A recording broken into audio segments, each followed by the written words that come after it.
Hello everyone, welcome to this week's episode of the Indy Dr podcast. We kind of fucked it up. We did the first 10 minutes without actually pressing record, so we're going to try and do it again. So I'm going to do their introductions again.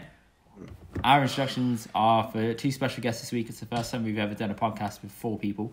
So you got Gurman and Amrit. They are two halves of the podcast called the Bainsainye podcast.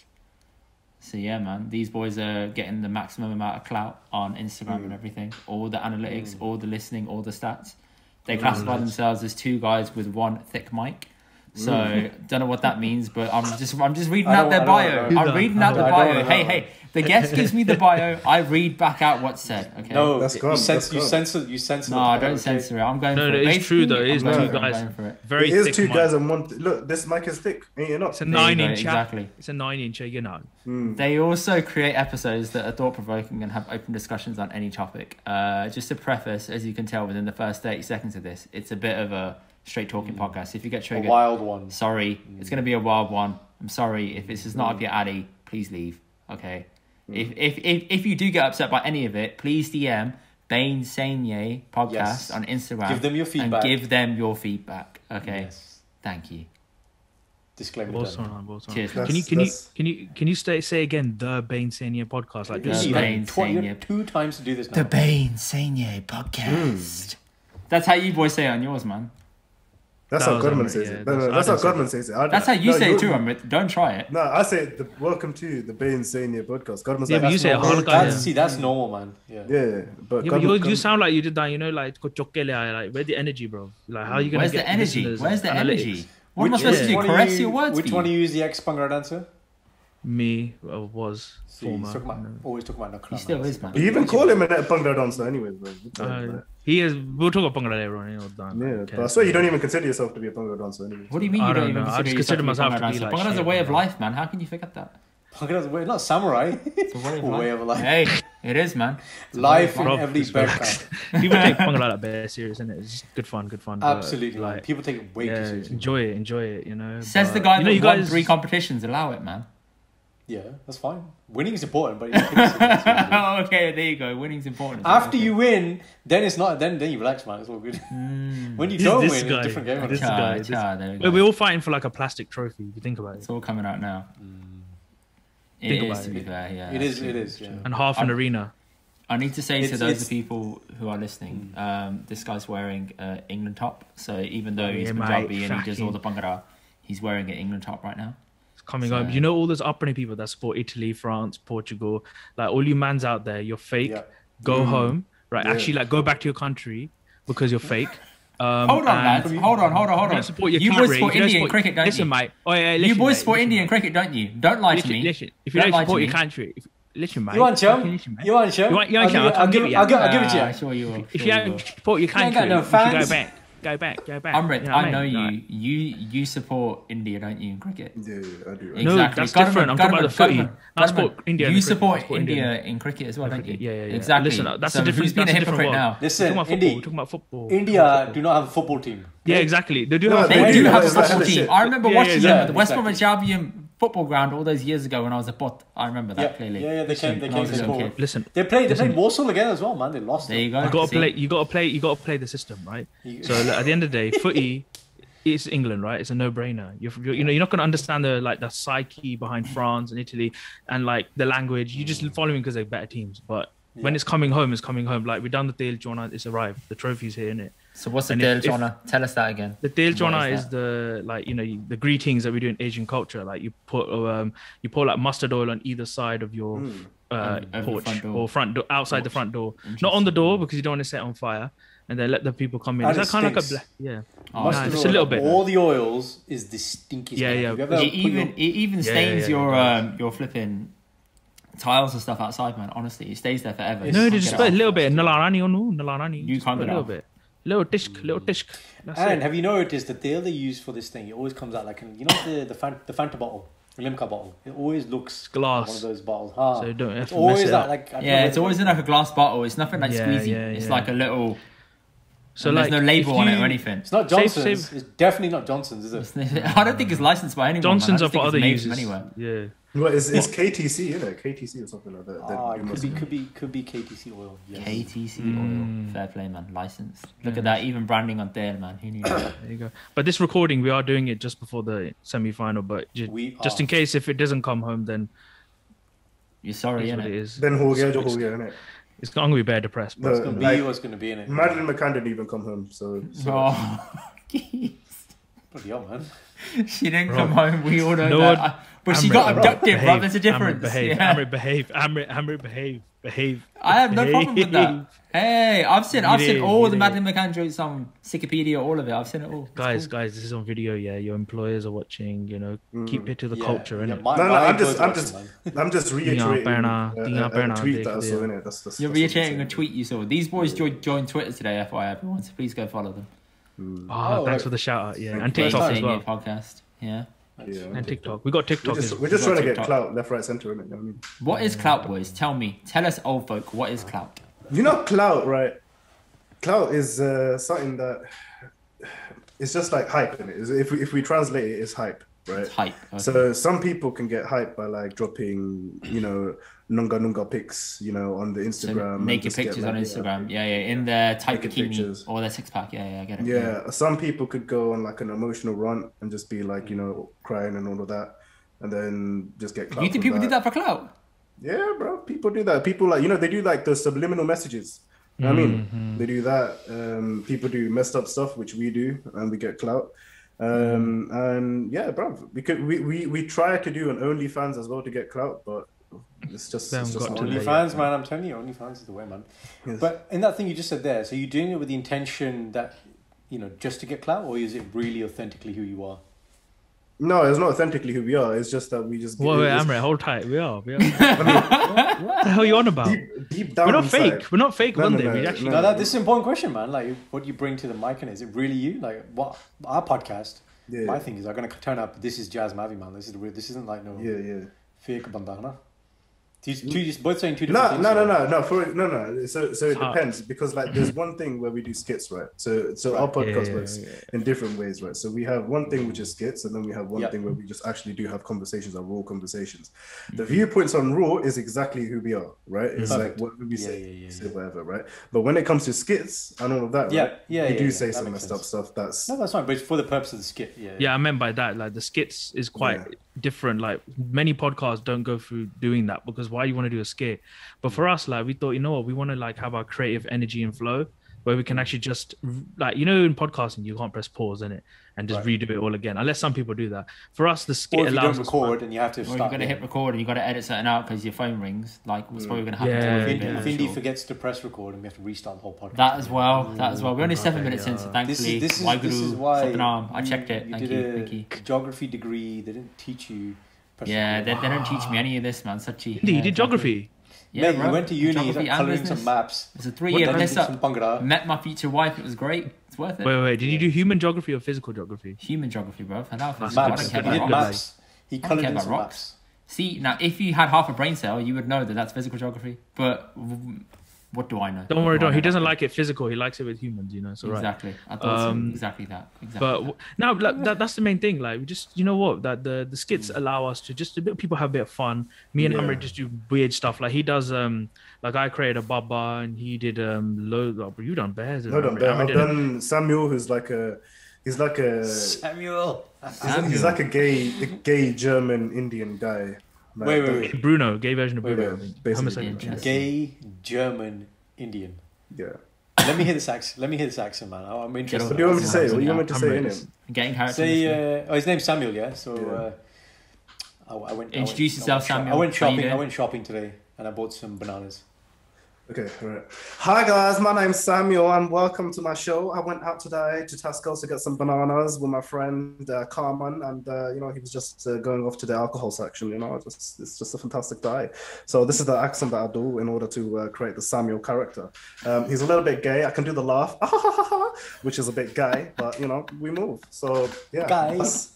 That's how we move and transition from character to character. That was so quick. I'll give you that, man. Fair play. That was very good. I had the German. Where's the Indian in that? That's the point. There's no you can't hear the Indian accent. Like it's just because he's so confused. You can't get the Indian yeah. accent. So the situation Indian. I just thought it was German. The situation that he's in, the situation that he gets into is a bit it's a sticky one. Bit of a sticky one. Yeah. Besides accents, you're an artist as well, aren't you, Amrit? Yes, I am. Yeah, man. got, so Instagram the other side of the Bainsainye podcast is tell us your at on Instagram so everyone can check. It's Bainsainye, so Aysainye. So anybody that's into Dragon Ball Z, check out this guy's artwork. Exactly. Check out his artwork. It is all pretty much inspired by that, and I was very impressed, man, when I saw it. Yeah. Thank you. Because he's made posters for like a bunch of Bangla teams, right? So I came across his work through that, and I was like, "Yo, this is actually really good." No, he does Nangi and Kuriyan as well. Nange Bande. He does, you know. I noticed recently that some of your pictures were naked ladies. So tell me, are you frustrated? Like, what's going on? Nah, it's not. So basically, what I've done is I've created a series called Body, right? Body. So it's called Body / Nude. So what it is just sort of if you look back in the classical form of arts, right? You would have a lot of people that were naked in either sculpture, Michelangelo, Renaissance. So sort of what it is sort of deriving that, because I'm very much inspired by Leonardo da Vinci. Big inspiration. So from those type of works and all of that, relating it to sort of like a modern contemporary stuff, that's where I'm angling it off. I did like a recent series related to After Hours, the weekend type style, right? And sort of what it is now is that I'm transitioning from sort of using that Michelangelo, like Renaissance classic type style, with like the modern aesthetics of like how women or men should be perceived in with their body types, as well as sort of like merging off into a different venture. Slowly I'm going to be stopped doing that and then try something new, try something different. But that's where I'm sort of like finishing off with Bainsainye, because I got a lot of backlog pieces that I'm just like dropping right now.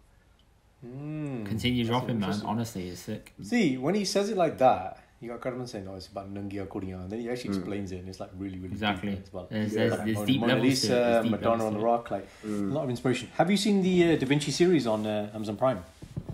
No, I honestly, I've been horrible with series. I don't watch series like that.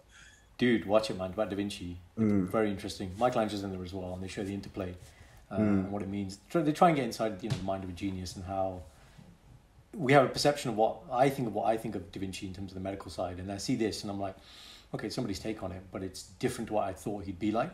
And the second thing I was going to ask you about is Dragon Ball Z fan, yeah? Yeah. Okay. So tell me one thing. You know, do you remember when Gohan becomes that like ultimate Gohan? Yeah. Which one? When you know, like when the Super Kai, when he gives him that thing and he makes him like. You know, when the Kai's sitting there just doing this in front of him for hours, doing the part and everything, right? Yeah. And then he's like Ultimate Gohan. Why, as Ultimate Gohan, does he not become Super Saiyan? Surely, if he's Ultimate Gohan and he becomes Super Saiyan, he'd be even stronger, man. That makes no sense to me. Because you can't flip between the two, innit? It's like going Kaioken to Super Saiyan. It's not the same. Yeah, they're two different forms. You can't combine the two forms. But which one's more you powerful, can't do fusion on yourself, innit? I don't know, but the thing is, now it's just you can't do fusion on yourself, right? It doesn't work. But you know what the thing is that now, like if you look at it now with Dragon Ball Z Super, I haven't watched it, you know. I've only Z Saga, man. Only Z. The Super has completely changed the whole spectrum of powers, man. It's completely different. So I haven't finished watching. So from the Z point of view, what was the highest state? You had obviously Super Saiyan 3. You had 3. You became a Singh. You had 3. Was that it? Yeah. Was that the 3 was the ultimate at the end of the Buu saga. That was it. 3 was. And even then, he still had to use a bloody spirit bomb, like how he did in all of them to kill him. All about Frieza. Every time. Remember that? Every time spirit bomb. Every time spirit bomb. 10 episodes. Just screaming. Screaming. That's it. Straight charge. Yeah. Who's your favorite characters, guys? Vegeta, man. Goku for me. Vegeta. Everyone's got a Vegeta, man. He's you know what's funny? I'll tell you what's funny about Vegeta, which I laugh about now. So, Indy, you know our friend Sonny, so hilarious, right? Yeah. He loves Dragon Ball Z. He'll send me these little voice notes. So, do you remember like the narration inside Vegeta's head? And he had the pasina, he had the sweat coming down his head. Oh yeah. He'd be like, Kakarot, how could Kakarot become a Super Saiyan? Like, all this like gussa, and so he dubs it. He dubs it in Punjabi and he sends it to me. It's so funny when you watch back to it now and you think Vegeta is so frustrated. Like, He is, man. Do you remember when he was in that when he's trying to turn Super Saiyan and he does like he's trying 400 for times ages. gravity. 400 times gravity, and he's like, it. man, Hondaini, I feel so sad for Vegeta, man. Saiyan Prince. But no, you know what? Dragon Ball Z, bro, it's been that thing. It's been that like inspiration that I try to translate to Bhangra art, even in my early stages. Tell me about this. Yeah, how did you manage to mix the two seamlessly? So I know I haven't involved in the conversation. I'm sorry, but actually no, sorry. I'm going to have Carmen. I'm sorry, but I'm sorry. I'm going to bring Carmen into this. I'm going to bring. He's Carmen the Bhangra dancer, man. He's coming in, man. Dancer. Yeah. So it all started off with doing West London Bhangra art posters. It all kicked off from there. So just got told, can you do this and all that. Started kicking off from it, and I was like, there's a lot of movement involved with Bhangra.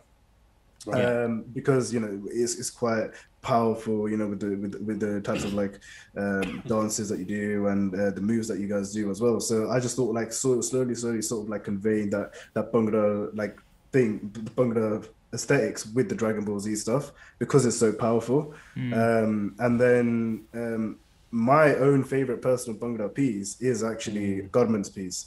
Where he's squatting in this position, fingers up, showing up. I remember that. Yeah. So it's all about just using movement and just converting that into what aesthetically looks really nice. Be honest with me. Did you pick that picture because he's your boy, or did you pick it because you actually like that? No, I sent it to him. We worked on something. I think I was writing a blog or something, and then I just I had a picture from a comp that I did, and then it was in Jala position, right? And it looked quite nice. I was like, right, because the chadar showed the like, it shows the whole shape, like, shape, and and it's like, wow, okay.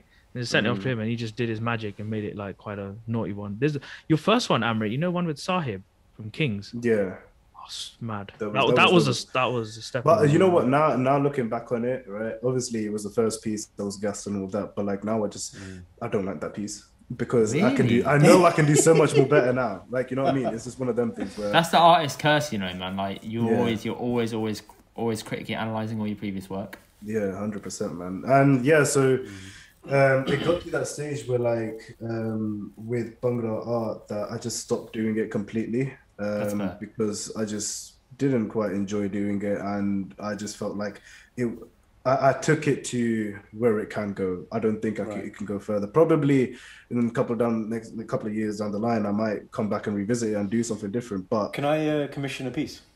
Yeah, I can do, man. Just we'll have a chat. This is a really good idea, man. But yeah, so Karan's got a new Facebook picture coming in, people. Watch out. That's it. Inbound. Ladies, watch out. It's good though. I mean, I'm not gonna lie. A lot of my foundation and my base has been through Bhangra art, so I'm ever so grateful for that. But of course, man. Yeah. No. How did you get into art though? Like as a kid, were you just gifted drawing? Were you always good at it? I was shit at drawing growing up, man. I couldn't handle that shit. Bro, art was my worst topic, but by far worst class, man. I used to read a lot of comics, bro. So what I used to do, I used to draw what was on the page. I used to do all of that and like just read a lot of like Marvel, DC stuff. With like tracing paper or like actually? No, actually draw them, not trace it. I would have done the tracing thing still. Even that was tough, isn't it, Indy? Yeah, man. Mate, you did geography, man. You should be really good at art, man. Exactly. Geography's got nothing to do with art. It's got everything to do with colouring, okay? It's just about colouring. Coloring. Bro, geography's got some interest. I did geography A level, I did it for GCSE, man. I actually respect geography. I was really good at some respect in that bad boy, bro. Exactly. Actually, even in my degree, I have to use geography as well, man. That's the thing. Because you're a doctor, innit? You think you're the top, you know what I mean? Yeah. But above doctor, there's one thing above doctor, babbe. So you sit in your place. That's you, innit? You're the babba, innit? I don't mind. I might as well take some, no. That's on you. Video, man. Because the video, I'm just like, you have to think before you speak. You're acting all weird because it's on video, So these guys, you guys don't podcast? You don't podcast on video? Nah, not yet. Not yet. This is good practice for us. But we're all audio, isn't it? Like right now, we're trying to facilitate video, and when it's video, like we're just messed up stuff happening in the background. Right. But honestly, kudos to Amrit for his art. It's very expensive pieces. He charges Borpesa, but you know what? I don't even ask discount from him because you know what? He works hard on it. He deserves, Give him his dues, value, isn't it? Give him his dues, man. Can't even our mate who made the intro to our podcast, Scoopy, he was like, "Oh, it's free." I'm like, "No, we'll pay you. Give us a price." and he wasn't used to doing that. But we had to push him and say, give us a price, give us an invoice, right, and we will pay you. And then we had to get him to that point where we're like, he's comfortable with doing that. And I was like, yeah, now do this more for anyone that ever comes to you for work. Yeah. Exactly. That's the issue with creatives though, because a lot of people get abused. Creatives get abused hard, man. Honestly, they do. They're like, oh, people take liberties. It can be done for like promotion for you. Exposure. Right? Give me the exposure. And I'm not gonna. I faced that. I've been through that as well. So it's not a nice thing. But you know, it's just one of them things where you, as a creative, you have to put your foot down. And it is one of the hardest things to do is to just sort of understand your value as a creative. Position as an authority. Yeah. So you learn that skill, and you understand that it's a value exchange. That's it. Because marketing, guys, is a disqualification process. If I double the price of my coaching program, I'll have more clients because people think, shit, this is really, really good. But if you devalue it and you just keep chopping the price down, then you get a lot of shit and you get people that don't want to put the work in. How much is your coaching program? $3,000. That's the base package. And people pay that. Look at the silence right now. Got him in space. No. His eyes just lit up with dollar signs. To give you some kind of like context, the guy who coaches me, right? He makes $250K a month. Right? Bro, can I do it? Yeah, of course you can, man. No, can I run my own one? Of course you can, but you need to have something to coach people in. Become the authority expert. Baba impersonations, whatever it might be. How to be a Baba does not count, okay? I can coach. I'm down, bro. Football coach, whatever. The thing is, there's a big thing at the moment about everybody wants to be a life coach, right? But it means nothing. A life coach is this umbrella term. It's like mindfulness, doesn't mean anything. So then you have to have an actual niche within that. So my niche is authenticity coaching, right? So, and then within that, I work with burnt out professionals. And within that, it started with doctors, but now it's kind of like any professional who's kind of a bit lost and doesn't have clarity, focus, and vision. Oh, 1 second. Oh, is he disappeared? That's probably he's got a client. He's got a client calling him. Bro, he's got a client FaceTiming him right now. Direction. I can't hear anything, Karan. Nothing's wrong. Everything's fine. So you can carry on. Sorry. Did I? Yeah, I said bad stuff. Yeah, I heard that too. Don't worry. Okay. He was lost in it. I was just trying to fill in the gaps. That's what me and Amrit do. Yeah. I go for jar. Sometimes in recordings, I go for jar. We leave it on. And I've heard about it. You're supposed to just get up and say, I want a cup of tea, mate. Have you ate food on podcasting? Have you ever ate food on the mic? No, never, Indy, you have like a quick munch pre, that's your thing. Yeah, I eat during. I eat right before. I can't do during because I know how bad it is audio-wise. So I get a lot of things. So my missus, she does the quality control. She listens to it all. So all she'll hear is, I'll do it now, just piss her off. That. Oh, you added that sound, bro. Right? And then she's like, when the pani goes down, and I'm like, here, she's like, I can hear it. And I'm like, what do you want me to do, man? Someone's gagging a little bit. That's why I started doing Nariel, bro. Literally, Nariel pani. Mate, is that a coconut? Why have you got a coconut? Are you taking the piss? He's got this like proper. He's like, this is big. Look what I made. Is there something in it? No. Is that shelled out with like stuff in it? Nah, bro, literally. So it's got like a whole thing that you poke in here, yeah, and you just drink it out there, like chuck it, bro. Why are you holding a Nariel? Out of all things you can hold, right? Bro, coconut water is good for you, bro. Yeah, no, it is good. Where'd you get the coconuts from? So they say. Costco, man. Costco. Oh, mad. How do you drill a hole in a coconut? Like, is it difficult? You get like I threw it in the bin, but it's like a bamboo stick like thing that you just poke in. And that's nice. Yeah. It's tasty, man. Tasty, very nice.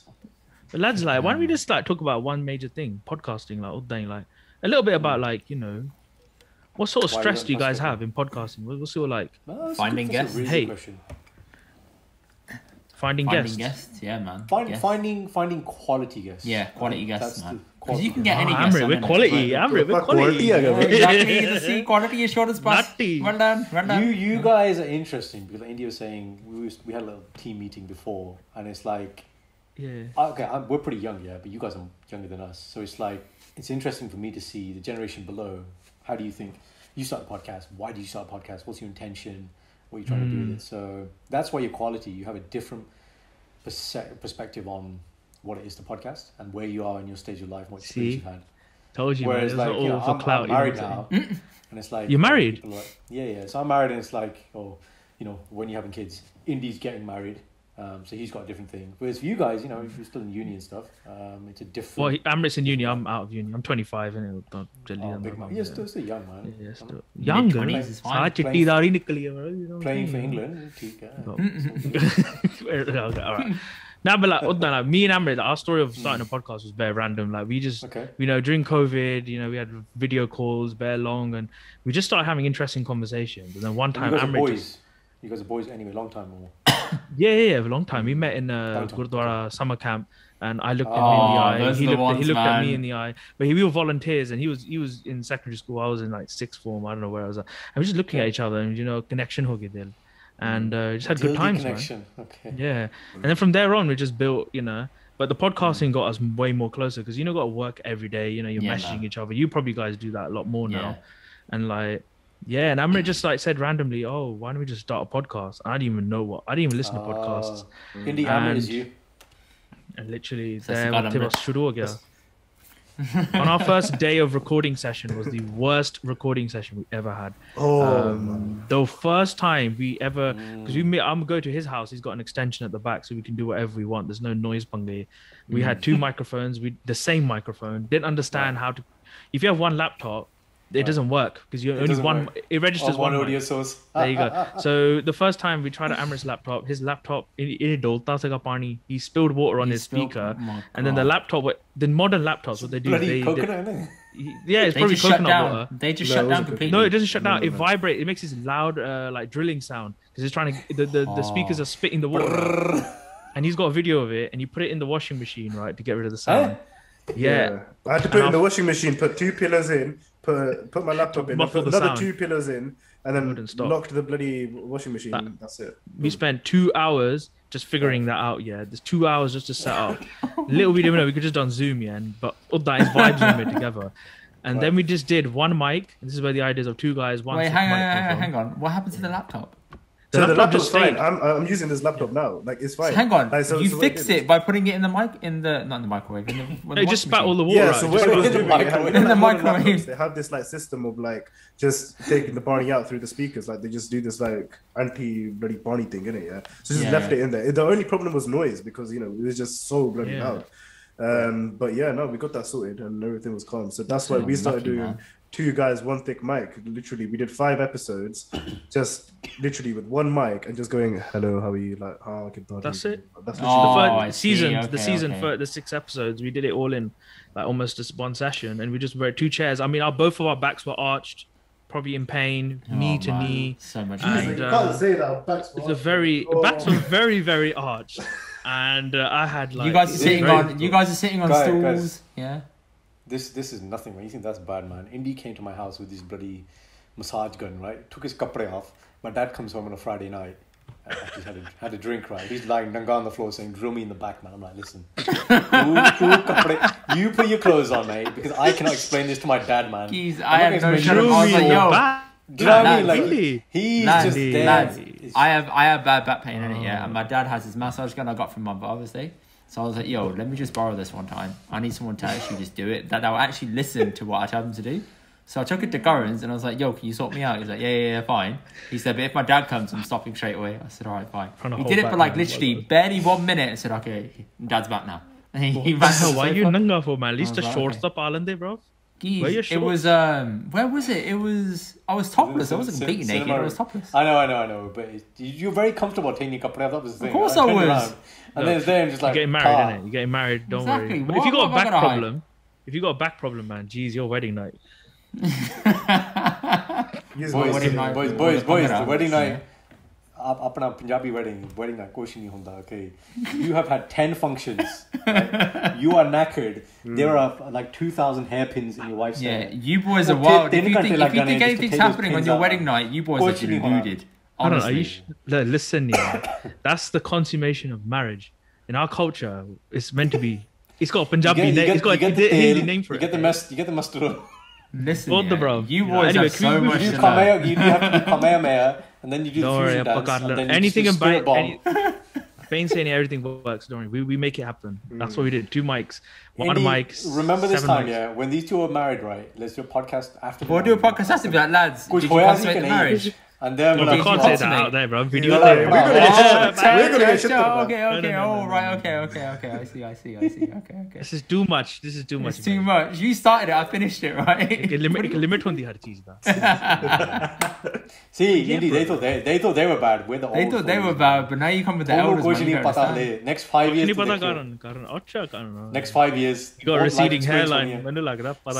That's why, man. Or the Gandhi's fat, man. This has made the hairline get worse and worse, man. Let's not get into Gandhi, guys. Let's get into like some intellectual, like. Okay, well. So they started a podcast, and Indy, that first episode sounded pretty much like ours. On my days, man. So I did it in his bedroom. His bedroom is like massive. You did it in his bedroom? Wow. Yeah, exactly, Indy, just why would you say that, man? We're sitting on a sofa. That's all you had to say. Yeah. Why in the bedroom? Why in the bedroom? I'm interested. One thing led to another, right? Context. So we're sitting on the sofa. I had the iPhone mic. I put it down and press record. And the problem is his room is really, it's got really high ceilings and really there's no wide roof, walls. it's a pitched roof. Exactly. So the echo was horrible. I was like, oh, damn. So we did it and I sat on it for like a couple of weeks. And I was like, do I put it out? Do I not? And I was like, let me just put it out. And then I said to Karan, all right, let's now do it weekly. And since then, we've just been consistently, either me or him would do an episode a week or together, whichever one. What's the feedback been on your, like, how did it, putting yourself out there? You know, a lot of people, you know, you get nerves, and you think low-key sort of. Yeah, you kind of sit and think that, what's everyone going to say? But I was the main point of contact really at the beginning because I edited it, I put it all out there. I've got the Fiverr guy to make our logo, like all that stuff. So I just needed someone to do it with, and Karan was kind enough to flip and say, yeah, I'll do it with you. I was pestering him for months, man, saying, Karan, let's do it, let's do it. He's like, I don't know, maybe, potentially. And then he's a life coach, and he's got exactly. He's got so many other priorities. Yeah, he's so many. I don't feel valued at all that stuff. So exactly. Came to his, sorted it all out. Got it all. Came to his, got it all sorted out, and the feedback was relatively nice. It's just you see the numbers go high, and then it just dwindles, and I'm like, okay, cool. Now you know who your core base is. You know people who were nice enough to listen at the start, and then people were just going to fall out. It is what it is. It's cool. But it's a long game, isn't it? And the thing that we said to each other at the start is, what is the intention doing this? If the primary intention is to have fun and jump on a call and do that, and the secondary is like at some point let's monetize this with the goal of making 10k a month. That's fine, man. That'll happen in time. We can build it up, right? But do we enjoy it? If we don't enjoy it, then we should stop podcasting. But we do enjoy it. And I guess speaking out, Indy, I don't know if you had nerves. I had no nerves, man. It's just nice to speak, man. No, I had mad nerves, man. I hated it because you're a pro speaker. Yeah. I'm not. So I've got things like I've got a legacy stutter. I sometimes struggle to look into the camera. I sometimes look into other places when I'm talking and that, like it's difficult. No. I'm getting better. Your worst thing is your RBF. My what? Rest in bitch face. Rest in bitch face. So boys, sometimes we have guests on, huh? And you know, obviously Zoom has that chat function, right? And you can private message people in there. Yeah. And like the guest will be speaking, I look at Indy's face. It's Butta. Butta, guys, translation Punjabi word for today. Oh, now you want to translate after all the flipping stuff that we've been saying for the last half an hour? Really? Now you want to start? Isn't it? Yeah. And he has this Butta on him, right? And I'm like, are you just like Dukhi? Dukhi means sad, guys. Are you really sad? Like, what is your issue, man? I'll message him. You'd be like, I'm listening. And I was like, well, listen. I'm sitting there listening intently because sometimes I'm like, what's this person on about? I don't fucking understand. So I'm trying to listen. And I'm like, yeah. Probably half the guess in it. Like, you know what the hell they want about. You're just listening. Hoo-ha. That's good though. But like, you know, even with us, like it's the same thing. It takes time. It's a slow grind. You'll have big episodes. You'll have low episodes. But at the end of the day, man, you do what you need to do. And you got to think of it. You got to be thinking as a listener perspective. When I listen to podcasts, I can't listen to all the episodes. So the same applies for other listeners. They're not going to listen to each one. Like, for my opinion, the one episode I listened fully with you guys was your Bhangra one. The whole thing. I listened to the whole thing. And that's the longest episode we've ever done as well, man. 3 hours. So I was interested in it, and it was actually really good. But same thing with other people. They're going to listen to 1 or 2, but everyone's going to have their binge. And that's what me and Amrit have. Like, people listen to it all in one go. Only now COVID is lockdown lifting. People are out and about, so you know that it's going to drop. Yeah, you understand. And then when you drop one episode, like we dropped one with on Raw with a porn star, it just went crazy. Because everyone likes porn for some reason. Obviously. And then that's it. And then it went back down again. It's always going to be up and down. It's like, it's It's like a physical activity. But the thing is, we realize the more episodes we do, and like the more like it really depends on your aesthetic as well. Sort of like obviously with the covers and all of that, I do the covers.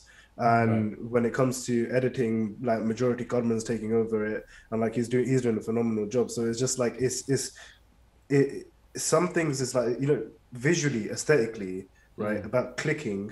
That really counts. That really has a big impact. Yeah, man. That was so evident with our social media episode, because it was just like a phone and like, you know, half naked woman on it, and literally everybody was just tapping on that, and you can even see it on the numbers. Your social media episode? What you mean? Yeah, social media. We had a social media episode in season 1. Huh. Yeah, right? They see social media. Research नहीं किया ना? Indy didn't research. He didn't research us properly. और they chuck के लाया सानू. Coloring. But the thing is, we have a lot of phases of binging. So we have people that are binging like the first couple of episodes, then the middle, and now Raw. So it's interesting. Guys, you know when you say seasons, Indy, I don't know why we haven't thought about this. So how do you define a season, and what's the difference between season 1 and 2? You have themes or? So season 1 is just sort of like a set number of episodes that we plan, and we're like, we fully like just plan out, okay, this episode's going to be this episode's going to be that, and then we do subtopics in those episodes. And then with the breaks and all of that, when we're changing topics, we sort of add in our skits that sort of resemble what we're talking about in that episode. Then after that, we sort of like don't have a cap on like how many episodes are there and per season. But now we kind of started doing that. But then we also started a thing called Raw, which is like basically we have 2 shows in one podcast basically. So one is a format where it's very condensed. The other one is sort of like a bit more free and a bit more like in-depth analysis in terms of like what topics we're talking about with guests. But like way it works is that seasons, like, you know, it's a bog standard podcast. You have a plan, you know, you guys probably have it, and we do a bit of research, get your stats out. Like we did a Kasan episode, for example, you got to research into it. You're not going to just go nose diving in. I know a lot of podcasters did that, but what I meant was I was not listening to the whole thing because it wasn't correct.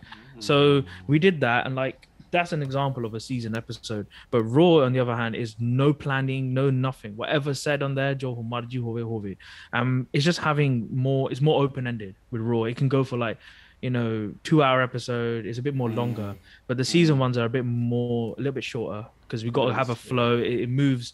And it's just 2 different variations of podcasting. And you learn a lot from Raw episodes as well, because people, the thing is, the feedback we got from season episode was, like when we were doing condensed, that people didn't wanted us to go in depth, like Joe Rogan style. Like, you know, when you're talking about something like you know, if you're any field, it could be art. If you're just brushing over the topic, people would like to break it down. They want to go in deep into it. They want to have like a full opinion, analysis, everything. Yeah, and that kind of vibe. And then we just thought, you know, Amrit came with the idea of doing Raw episode. We just went with the flow, and it's quite interesting. It's different, and especially with guests, you have to. There's so many small things you got to work on. It turns into a different ball game. Especially because you got to have pre-meets. You got to sit there and ask them stuff they're comfortable talking about. You got to do your research on them, like all this stuff, man. Can't just walk up and be like, "Oh, hi." Like you have to know stuff about them in order to. And it's got to be difficult for us as well, because with our type of podcast, we are very no rules. Like we would say whatever John Mudgy, and it's explicit content in it, right? Yeah. So that's why we guess we sort of have to reiterate and like, you know, just showcase that, you know, our podcast is messed up, but you know, usually they're fine. They enjoy the content anyway, so they're happy in it. Yeah, you have to adjust according to the character. That's why you do intro calls, get to know the guest, and you feel okay. Some people, they have a limit. You can tell they've got their boundaries. And especially with like females, you can't do the same kind of innuendos. But with a guy, you can do a bit more. So it just depends on the type of guest, and you just set the boundaries from there. And it's just flexibility. And from guests, you learn as well. You don't want to butt into each other. The biggest problem I had was always talking over, and then, you know, just giving each other that limelight, room to speak. Yeah, I get that. When you say Raw, man, I keep thinking about wrestling. Huh? Yeah, no, that's the intro to their podcast. Yeah. It is, and then you said no holds barred, and I'm like. Or whatever you said, no rules, and I was like, man, there's like 10 TLC.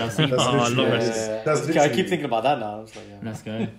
But the thing is, like, Uddana, for you guys, do you feel that the podcast space lacks men? Generally, it's just full of guriyan.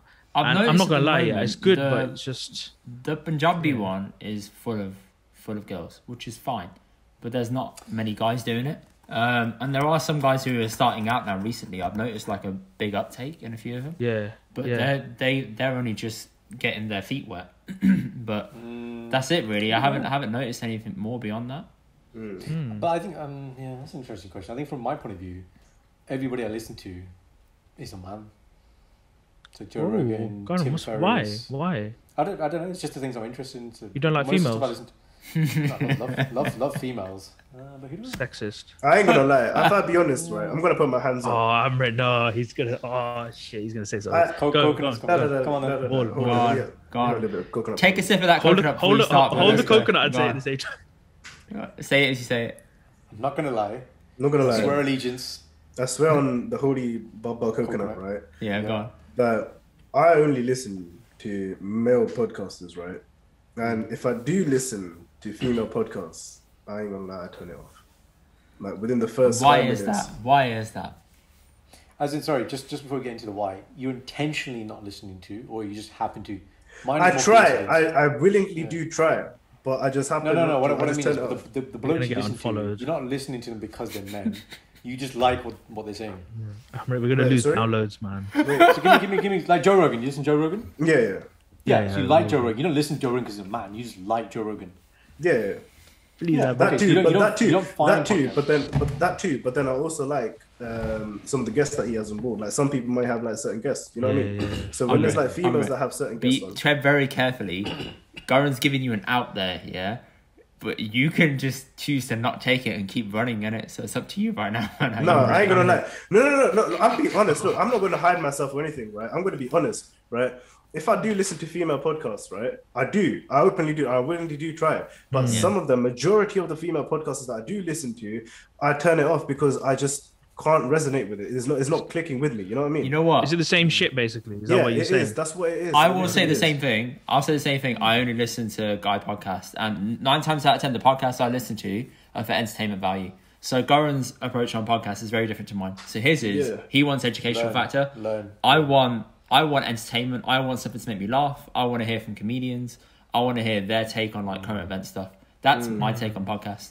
Now, there are some events where the guys on those podcasts will go and do a guest spot on like a girl's podcast. And I'll like, okay, I'll listen to that then because I want to see what it's like when they're being interviewed. And it's a different perspective. So I'll do that. And then I might sub to that and I might listen to a couple episodes the girl puts out depending on the guest. Yeah, because true. That's my own personal choice, isn't it? It's not literally it's not a sexist thing. It's genuinely how I feel. The same thing. Yeah, and then majority of the times it's just like it's too I don't know. It's just the viewpoints and all of that. It's just like they feel protected. Like I like to listen to podcasts that literally are just like pretty much open rules. They have the points that they need to make rather than. Does it feel very PC when you're listening to like very PC? I don't rate the PC. You know what I mean? But the thing is, guys, you got to listen to that. Like you heard the podcast "Brown Girls Can Do It Too," right? There's that podcast on BBC Asian Network, which is girls talking about sex, basically girl talk. They did their podcast. They're getting bare hate. If me and Amrit do the same thing, we don't get hate. So, like for girls, it is hard as well because they can't do the shit me and Amrit, let's say, do on skits. Because if they did, they'll get people will say, you know, it's a different. You got to put yourself in their mind as well. Like, but it depends on who their user base is going to be. Then, if your user base is going to be Punjabi people, then you can't do that because Punjabi girls are conservative. They're not going to go in that direction. They're not going to warm to that. They're probably going to feel like, oh, we shouldn't be doing that, etc. But it doesn't need to be in that way, and that's obviously just a bit of that fear problem. But then, if they are going to go in that direction, then Punjabi people aren't your thing. You don't want to go for that. You want to go for like a broader approach, a broader population approach, who are more out there and more open with their views. That's probably the way. If you really want to go in that direction, that's how you approach it. Otherwise, like you said, you're going to get hate. It's going to be difficult. And if you're going to hate is clout. Hate is clout. It is a little bit, it's attention. You need the comments. You need the comments. You need. And if you don't listen to it, then you're fine. Like you gotta be selfish and carry on. People just gonna die off in it. It's true because I listened to like Joe Rogan with Dave Chappelle. That was a 3.5 hour podcast. It was unbelievable, and you listen to it in bits, but I still listen to it. Like it depends, innit? You got to be selfish. No one's gonna waste your time. You know, after 10 minutes you're bored, you're gonna move to the next podcast. Exactly. It's just how it is, innit? Yeah, no, like you can understand. The word it was good. It's about who do you resonate with. That's the key. I don't. And if I'm listening to what you're saying correctly, it's like you don't go with the intention of, I'm going to listen to this because it's a boy or it's a girl. You listen to what you resonate with, irrespective of it's a boy or girl. It's just, but when we look at it, that's what I feel. The majority happens to be men, but that's It's not a bad thing, man. I don't think you should, for the pretense of, we should be listening to more women. If you enjoy that and say some good stuff, that's fine. But there's no reason to feel like you have to listen equally. Or whatever. Exactly. You guys should check out like People of the Community. They're like a Canadian podcast. They're quite popular. Those guys, they're just no rules. But it's just kulli and gallan. They sit on the sofa and they're just banging whatever gallan. They talk about Modi, they talk about all sorts of things. There is a whole out there though. Yeah, like there is stuff out in Canada and North America. They've got their Punjabi community. They've got podcasts. They're very creative. Our UK lot, we're just a bit boring. Straight up. That is true. We're too boring. It's like the Bhangra scene all over again, man. The thing is, the boys, they just spend too much time with the mixie, driving your Beamer, taking snaps at the gym, and they're just so behind, innit? Men are up on a Monday here, like, we are just behind. Straight up, man. Do you know what? I'm going to challenge you on that. Bare skill. I challenge. I think these dudes in America and Canada... Yeah. There's probably the same over there as well. No, they're bad desi, man. I went to a couple of weddings actually, in Brampton and Zimmer. And these guys have no sense of how to dress. They have no social skills. They don't know how to hold a conversation. It's true. The women on the other hand, my God, man, when they found out I was a Bhangra dancer, they were just like doing fumniya, they were doing bertke, they would have begs, they were holding all the conversation. So Karan, were you married during that time? Yeah, Mrs. This is one of my best friend's weddings. We got married 2 months later. We're on honeymoon. We attended one of the weddings, right? And we're there, and the dude, like this one dude, he brought a laptop to the pre-wedding party. And he just sat in the corner. He's like one of the main kind of guys, right? Wow. And then I was like, look, we're from England, trying to have a conversation. Yeah, this is a he guy.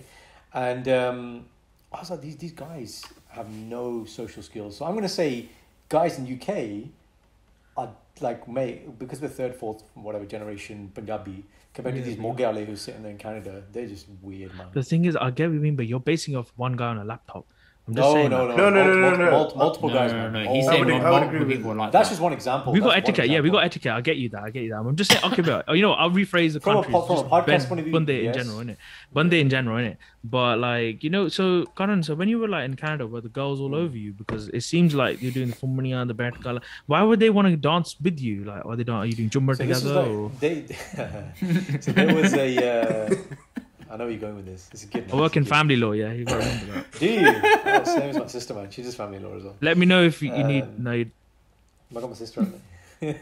He's already got the representation by you. There's no talaq here. Don't worry about that, man. Oh, man. What was I going to say? They had this weird thing in Canada, man, where there was one day where the cameraman was definitely going to come. So they filmed everything in the one day. So we had like Jago, Manya at the hall. Then we did a bit of like basically everything we have in the week they had in one function. They're like, we're just going to cover it here. Okay. And this was the first event that we went to. We got to Toronto. We did like Toronto touristy stuff. And so the girls her friends were doing some Bhangra, but they weren't like professional dancers. So they were doing it, but it was a bit like, it's okay. It's like average, like stuff you can learn yourself. The guys were shit, man. They couldn't do Bhangra at all. And so then my wife was like, come on, just drop some moves in there, like show them how it's done. So I was a bit of chicken, whatever. Bobby encouraged you. They were like, yo, your Bhangra dance like professionals. Like, what does that even mean? Like professional Bhangra dance? APPD, on Kille. Yeah. I'm retired at this point. And then drop some moves and we did some Jummer. Yeah. It was good, man. I had a fan base. That's good, man. I had a good fan base. You had a good fan base. Very good. A lot of female fan base. The thing with the dudes were like, they liked it, but they couldn't emulate it. They couldn't join in. They can't back it. They were just like, like this. Yeah. But the girls, they were going for it, man. But you chose to dance with the girls. Don't worry. Absolutely, man. You chose. Of course. You obviously want to dance with the women. Why not? Like, better dancers, man. That's what I'm saying. The girls held it down. The dudes were weird. The dudes wear square shoes, man. Who wears a square square shoe? The end of the shoe, it's like a rectangle. The wing of like bloody, Flintstones. Like, do you know what I mean? And I'm like, and then you got like a black shirt, and you got this like hot pink like Indy's top tie, and then the tie. I've seen that. Yeah, it's horrible. It's like up to here, and then the top button's not done. Like, North America, man. Too much Tim Hortons in it. It's getting out there, isn't it? Tim Bits, man. Yeah, it's mad. Now we're talking of weddings. Why don't we go into weddings? Well, hang on. I need to flip it on you boys for a second, yeah? We'll come to weddings in a sec, because I want to ask you boys, you're the generation beneath me and Karan, and it's like an age gap of like, how old are you? I'm 22. Okay, 22, 25, I'm 29, Karan's 31, yeah? So I'm like, okay, the gap's there, but when social media hit, right, for us, Facebook came out just when we were finishing school-ish, and Instagram came out when we were at uni. Now, you guys were the first ones to really go through social media at school. What was that like? Like, because it kept on getting better and better and better, like new platform. Like, what was all that like growing up with that in school at a young age? Because you guys had smartphones and shit, I'm assuming, at that point too, right? No, but mine's a brief story before we get to Amri, because Amri probably had more fun. With me, I had a flip phone for a long time. So I was in the dark ages.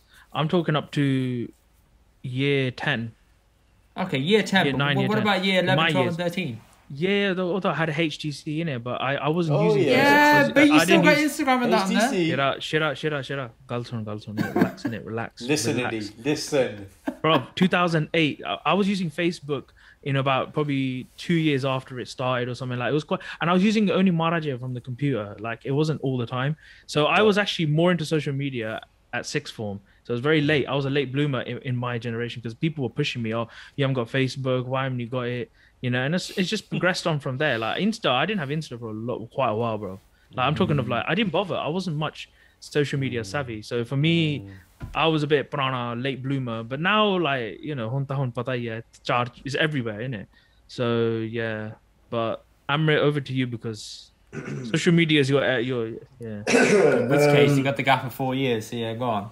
I'm right. So as far as I can remember, like, the earliest memories I can get from, like, social media and school was year 7, right? So from year 7, year 7, that was the point where everybody was, like, BBM crazy, right? Yeah. So everybody was, like, proper like BBM crazy. Ping.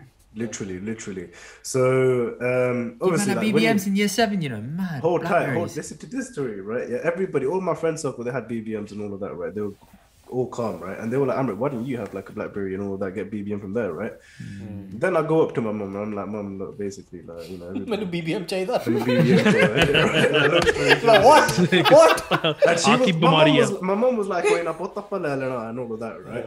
So 2 weeks passed and all of that, right? My mum, right, bless her, right? She ends up buying a Tesco mobile phone that looks exactly like a BlackBerry, right? Oh, yes. So replica. Yeah, literally replica, right? And bless her, right? She thought that BBM was in it and all of that, right? So, and the funny thing is that when she got her new phone, exactly like 2 weeks after, right? She got herself a BlackBerry. That's a violation. She did your best. So hard. So you gotta set the rules, man. The king, right? That's it. Literally. Yeah, why she get a better phone? So yeah, she made the mistake with you and then corrected it for herself. That's what she did. Literally. Right. Full that's why I was using desktop Facebook early. But then so after that you had, like, Instagram, Snapchat sort of, like, coming up. That was sort of wild during my years, because, you know, everybody's on the hype. They're like, oh, you haven't got Insta and all of that. And Snapchat was crazy because, like, the disappearing pictures and stuff, man. Yeah, exactly that. The disappearing pictures, like, you know, that used to be mad. You know, it was just a hype. Yeah, it was just Jesus like Christ, man. I could only imagine half the dirty shit that people try doing at schools and legit. Like, it was mad, and I heard like so many like stories, stuff, so many stories relating about like people sending like news and all of that stuff. Like this is around like year 9, year 10 ish time, you know, right? So you know, people used to be done for that. And bro, I felt like at that time it was just more about like obviously how many followers you have, how many likes you have. That was a big thing. And then it was just about like it got to that point even for myself where I was like around I was lucky to clock on this early around like year 10, where everybody was just, oh, so you don't have like 1,000 followers or you don't have like 100 likes on your photos or anything like that. And like seriously, they were using that as benchmarks. Literally, it was like, oh, like there was that type of like, oh, so you don't have that. Why don't you like, you know, why you like this? Why don't you get like 100 likes and all that type of stuff? It was they used to judge you for it, and it was just weird. And I was lucky to clock on that early on because I'm not gonna lie, you can ask Godman, like I really don't care about numbers like that. So as soon as that was early fixated into my head, like that was fine. Because I've seen girls in my year, girls were heavily affected by this, that they used to deep the number of likes and followers that they used to have. And by deep, you mean like, yeah, they used to take it to heart. like yeah, literally. Serious, So it was that just shit all can about fuck your that self-esteem up, man. Honestly, literally. And then I felt like around year 10, 11 time, like, you know how like all these influencers, like these girls, like started like bikini pictures and all of that. That was a big uprising, especially in the fitness industry as well. what, at that time? Yeah, it was around that time. There was a big boom. I clearly remember this because that's when you had like the likes of Callum von Mogner, Bradley Martin, all of these gym people that sort of like popping up. So that's when they could put out posts, but they didn't have to write in paid advertisement or anything. They didn't have to add that on. So they were just getting paid for it, but no one knew that they were making money on the side of it. And even editing as well, like effects, if they've got like no one understood how that worked. Yeah. So that definitely took a big like toll on a lot of people's like mindset. Because even I'm not gonna lie, for me it was just like, okay, only pictures I have to put is like, because at the moment, at that time I was doing like gym and all of that. Like, okay, I need to do like gym posts and all of that, and me doing my workouts and all of that, putting it on there. I went through a phase of that, and then I just stopped doing it completely because I was just like, bro, you know, it's my own personal gain. I don't want to like disclose it off to you. Like, you don't want to put it in the hands of other people to judge you on that or anything. Yeah, exactly. So that's the thing. But overall, I've seen like a lot of like messed up stuff, like, you know, a lot of situations where like people sending like either nudes or like horrible messages and all of that, and then just getting done for it. But cyberbullying must have been an all-time high then, man, as well. Especially in like year 11 and 12, bro. Literally, those bunker used to happen there. Year 12 and 13 is sort of like lifted off a little bit, like because people get a little bit mature. But especially in like around year 11 and 10, that was like bunker, man, left, right, center. Did schools have to do anything to like fix that, or were they like no? I remember there was an incident where like a girl, like there was a problem with some girl, like she gave a nude to somebody, and like he started like giving it off, and like he was being a bit of a prick about it and just saying like, oh, look what she sent me, like that. Yeah, literally. And then the school did get involved, and then, you know, it was like the deputy heads got involved, police got involved, because obviously it's underage, isn't it? You know what I mean? And then obviously families got involved. It was mad. So I don't know in detail about the situation, but I know there were things like that going on in school related to that type of stuff. So yeah, I had a story like that, just like similar, but this is when like obviously I wasn't using social media as much, but other people around me were. So when we walked one time, we had an incident where I was in year 11, and this happened amongst year 7s, and my mate, his younger brother, came up to us, showed a picture of a girl. Basically, a girl was talking to his guy, and they were in year 7, and she showed her private parts, right? Wow. And the guy screenshotted it while in the video call, sent it around to all the year 7 boys, and these year 7 boys just running up to us. Now we as year 11s we're a bit like, what the hell? And they're showing like the picture, and we were like, what the hell? And then police had to get involved. The girl is from year 7 as well. Yeah, year 7, and like it was monks, but then the police got involved, and my mate, his younger brother, saw that stuff, and he was freaked out. Like, we were like, what the hell? And sometimes I just think I'm happy, actually, I didn't use social media that like till late. Like, to be honest, I was happy. I'm not gonna lie, I was more like, you know, I wasn't. Everyone goes through that phase. You know, you're on social media all the time. You just anytime you're not having a conversation, you pick up your phone. The first thing you do is go on Insta, Twitter. Like, why do you need to do that? Like, you got the world around you. And no, you know, I mean, like literally, if you're standing on the train, you see the elderly people. They want to have conversations with you, or the older generation, like even above you guys, like 50s and above. They want to talk, but everyone's just sit on their phone. There's no art of conversation, and that me worries as you know, in the future generation now, the young kids now walk. You know what I mean? Like, that's the problem, because even if I look at my cousins now, they're also like, they have the same sort of like mentality. Mindset. No, not mentality. I'd say it's worse. It's completely worse. They are in one of them's in year 7, and the other's in year 9, going off to like, you know, year 10, right, into GCSEs, and the way that they think about it, the one in year 7 is far worse. Like she thinks about makeup always constantly on the phone, and all about like how the aesthetic is, you know what I mean? And it's just like I didn't even think about that type of thing when I was like in year 10 or year 11. I didn't have those pressures. But it's different for girls, lads. This is the thing. Like, you got to respect it. For girls, there's a lot more pressure on looks compared to guys. There is that massive thing. Yeah, it's just mad. But what the universally, you know, accepted standard is for beauty. So what you boys don't know is I used to run a aesthetics company. We used to do like Botox and lip fillers and all this stuff. But we sold it, and the reason why we sold it was this really is a problem, man. There were some people who came to us, like our elderly population, who had like a few wrinkles, but clearly didn't have body dysmorphia. Just wanted a few things, right? Absolutely fine, reasonable. This is what they had, what we call realistic expectation. And then you had this other subset of population, young girls coming through, who just want things doing like lips and jaw and cheeks and this stuff. And what we ended up doing at the end is we put no offers on that stuff because we didn't want any of that clientele. And this older clientele were just much better than haggle for price, and they were very realistic. And we just realized, this isn't doing good for anyone. And the comment that did it for me, so I had this marketing mentor, right? And we wanted him to do the marketing for our thing to get more clients, build funnels and stuff. And he initially said yes, and then came back to me and said no. And I said, why? And he said, the reason is, he said, Jazz, I don't want to grow up in a world where everybody gets this, and my sister, the person who doesn't get it, feels like she's the odd one out and now has to conform and get this kind of stuff. And then I thought about that, and I was like, yeah, that would be a horrible. That's fucking wild, man, honestly. Right? Imagine that. And that's just that one comment, man. Like, the reflection I had in that one comment made me go, no, sell this business, da-da-da-da-da. And the second thing I was going to ask you boys is, when you two were growing up, like long days, summer holidays, da-da-da-da, would you be in the park all day playing football and cricket?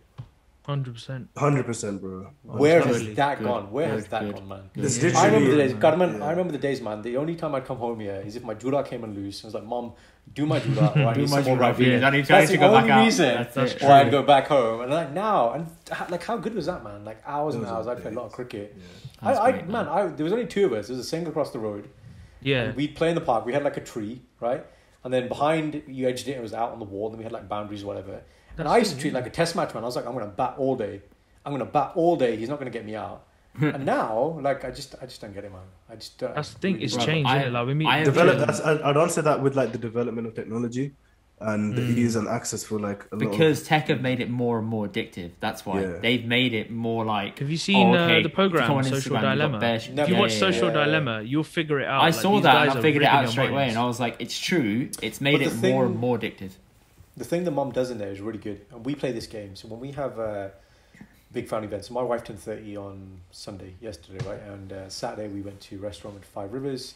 So we play this game where basically you say, right, let's play the game. Everyone gets a phone. You stack the phones up like in a pile, and that's it. You can't touch it.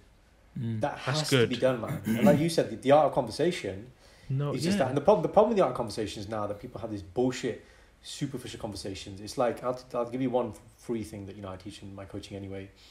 You see people and it's like, oh, hi, how are you? How was your weekend? Yeah, my weekend was fine, thank you, bye. And then that's it, you just don't talk.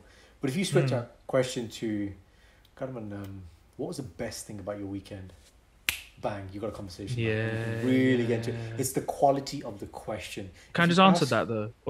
England winning. England winning. There you Ukraine. go, bro. There you go. Where were you when England won 4-0? At the restaurant. You were at the restaurant during the game? But Galson, my brother-in-law, he had it all hooked up. He had an iPad and everything. There was a separate table for the guys watching it. The staff, at the restaurant, they were loving it as well, man. They kept walking past and they were like... That's the thing, yeah. My dad was really ducky.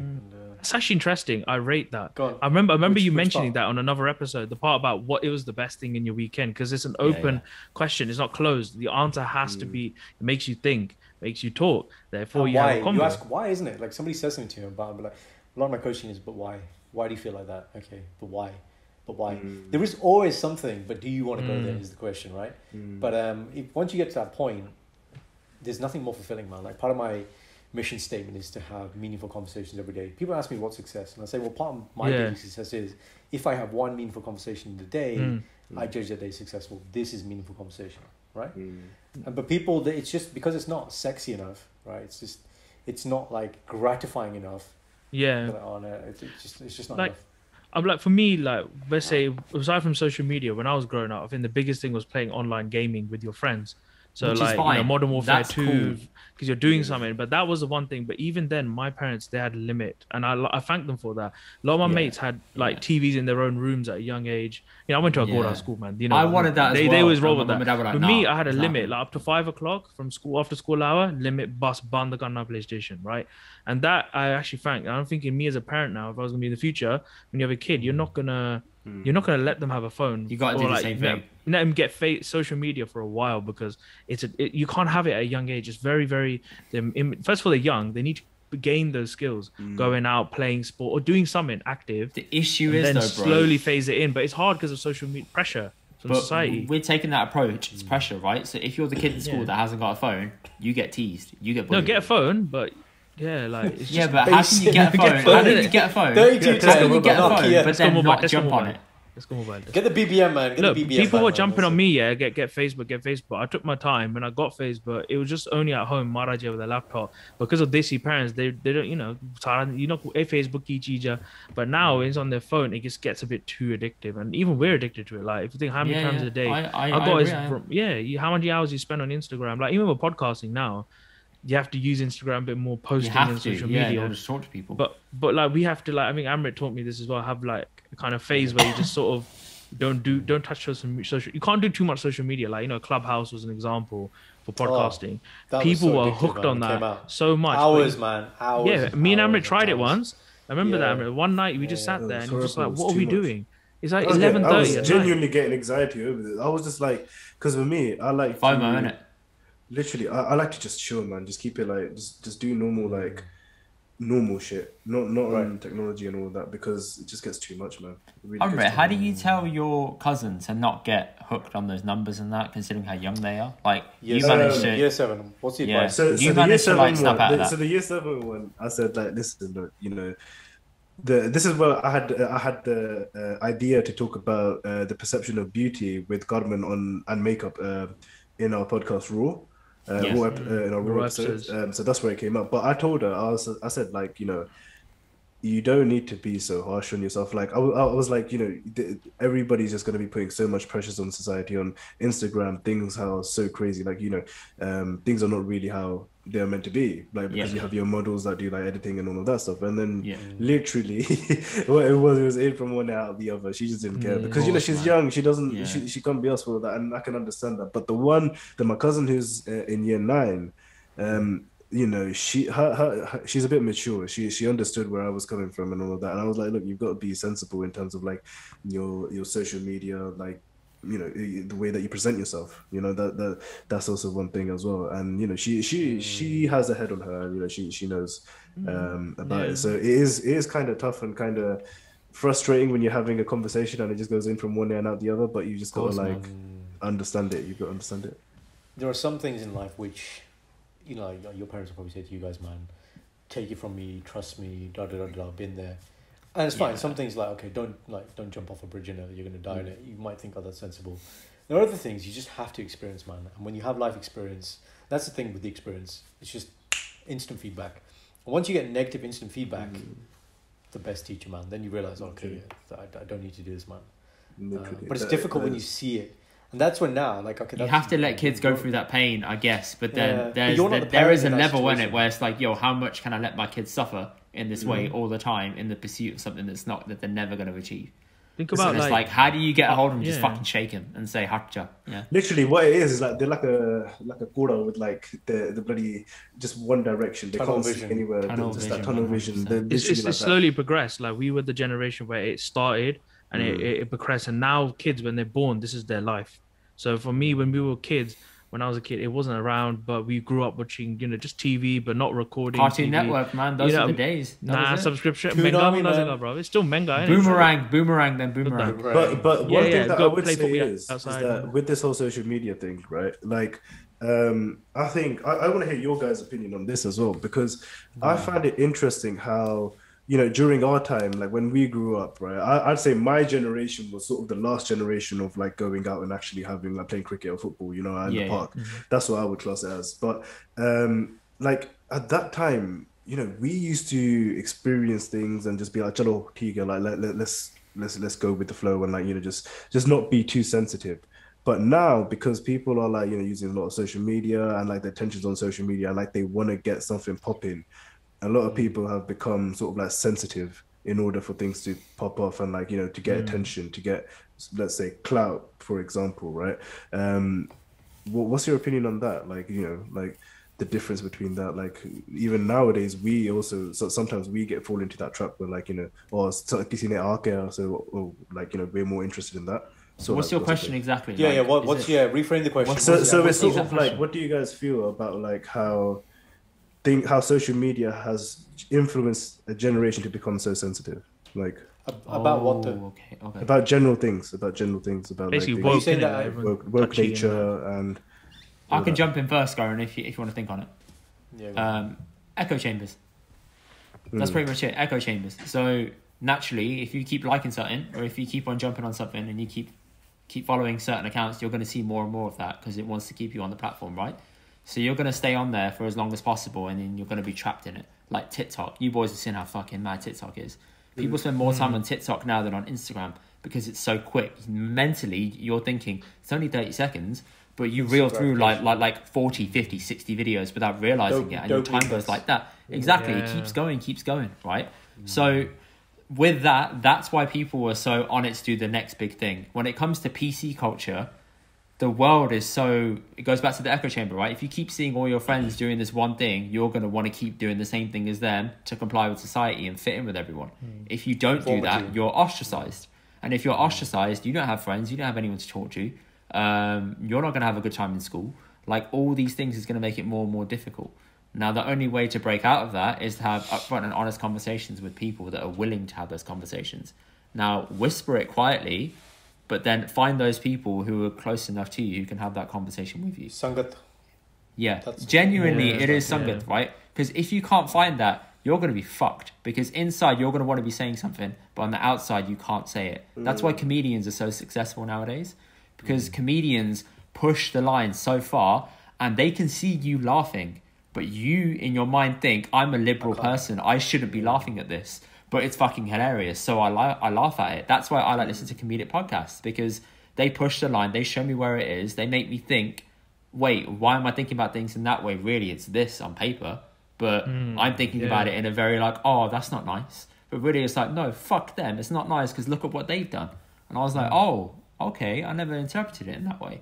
So you need voices like that to keep telling you how things are in a real world, or in a real sense.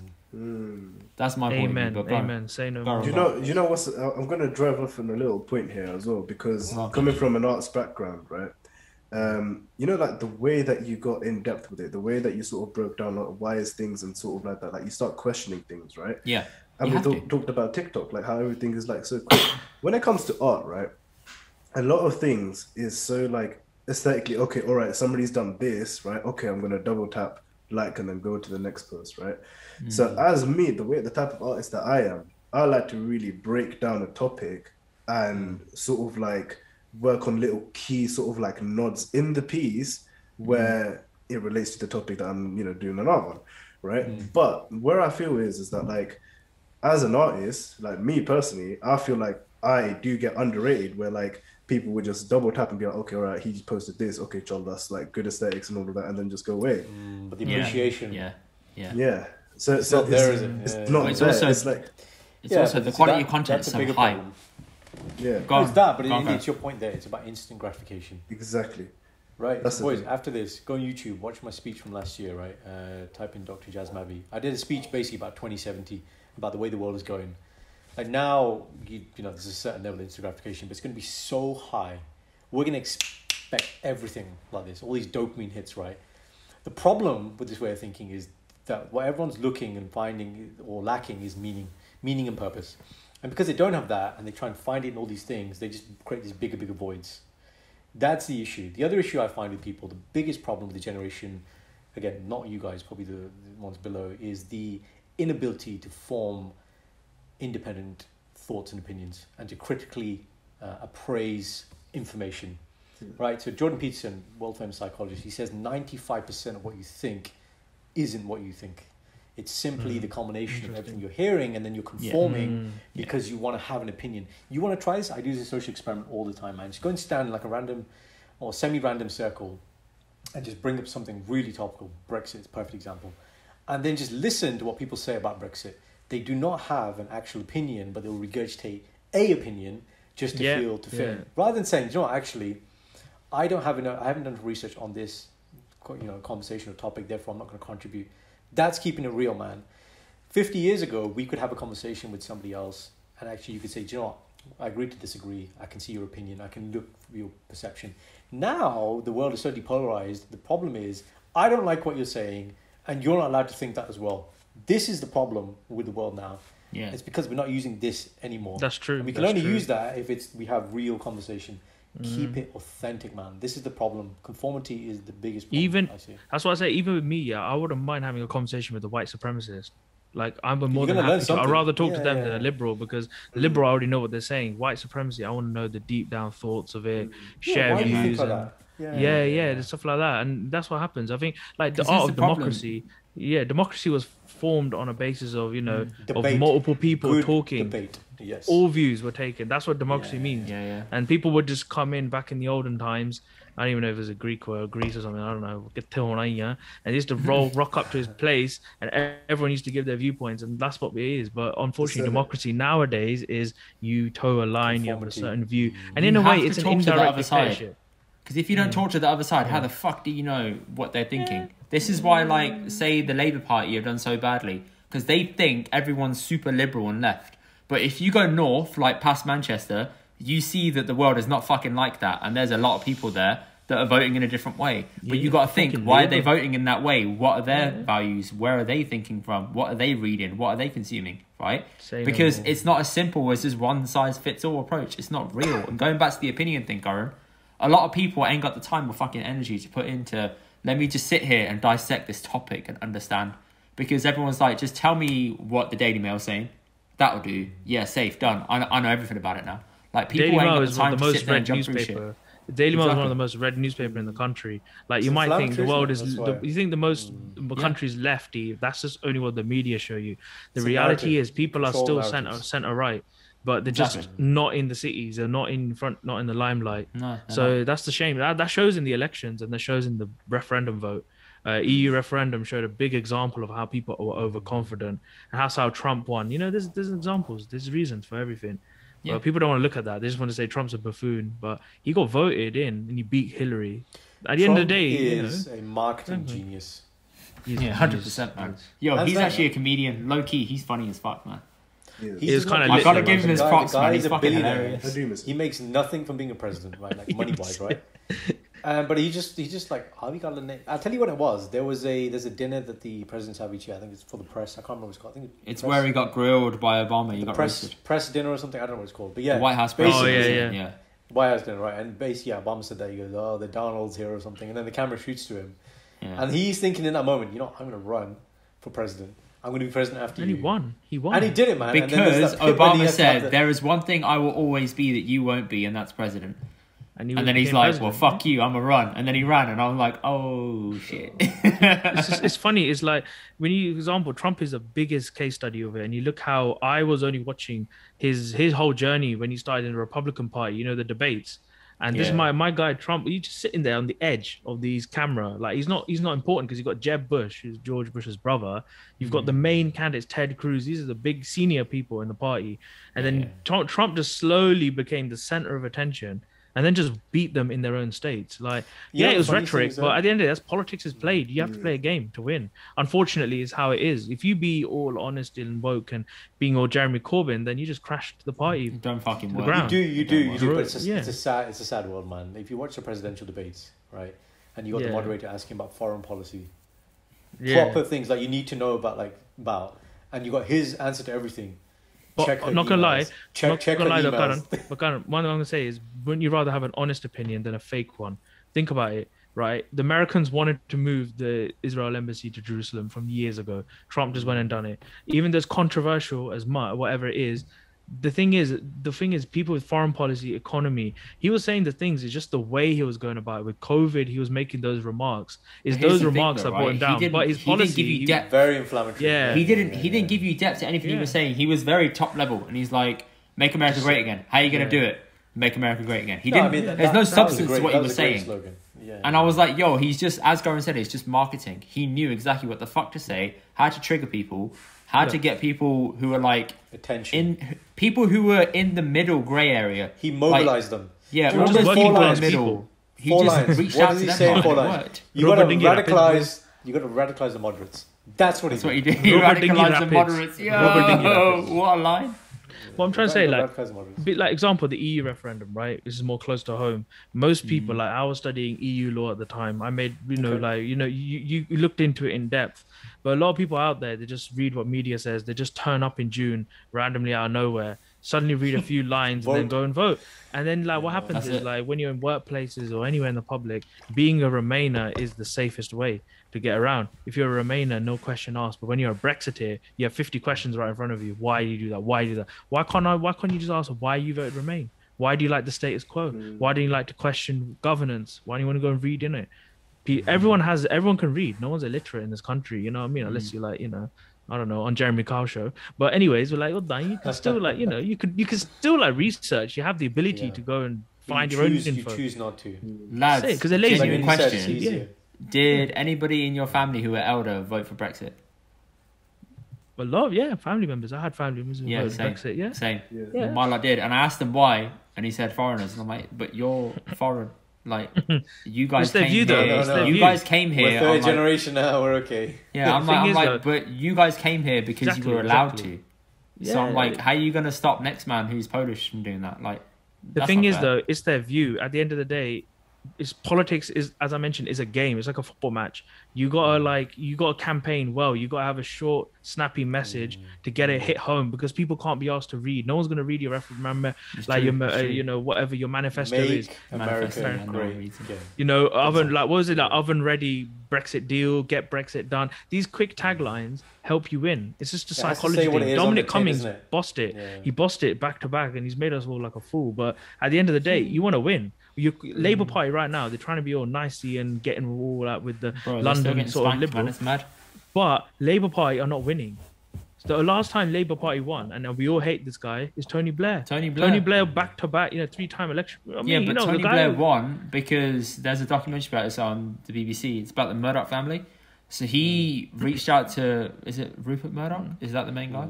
He reached out to him and said, Rupert, I want to be the next person, basically. Like, I will back you. I will give you all favourable policies, etc. if you back me to go in power. Yeah, but that's how the world works, though. Exactly. The world operates in lobbying, and you got to play the game. And hence why all of those newspapers, like The Sun, the Daily Mail, etc., they all backed Labour. The thing is, they flipped when it turned to what's that? What's the guy who came after him? Cameron. No. The Labour leader. They flipped onto him because he wouldn't do it, and that's why they flipped to Tory again. That's and David the thing. Cameron did. You got to look at it that way. Look, Tony Blair went to war in Iraq, a war with no reason, no meaning, in my opinion, right? WMDs, but he still won the next election. Like, how? 1 million people marched against him. He had absolute outrage, right? If it was nowadays, it's shocking. He still won.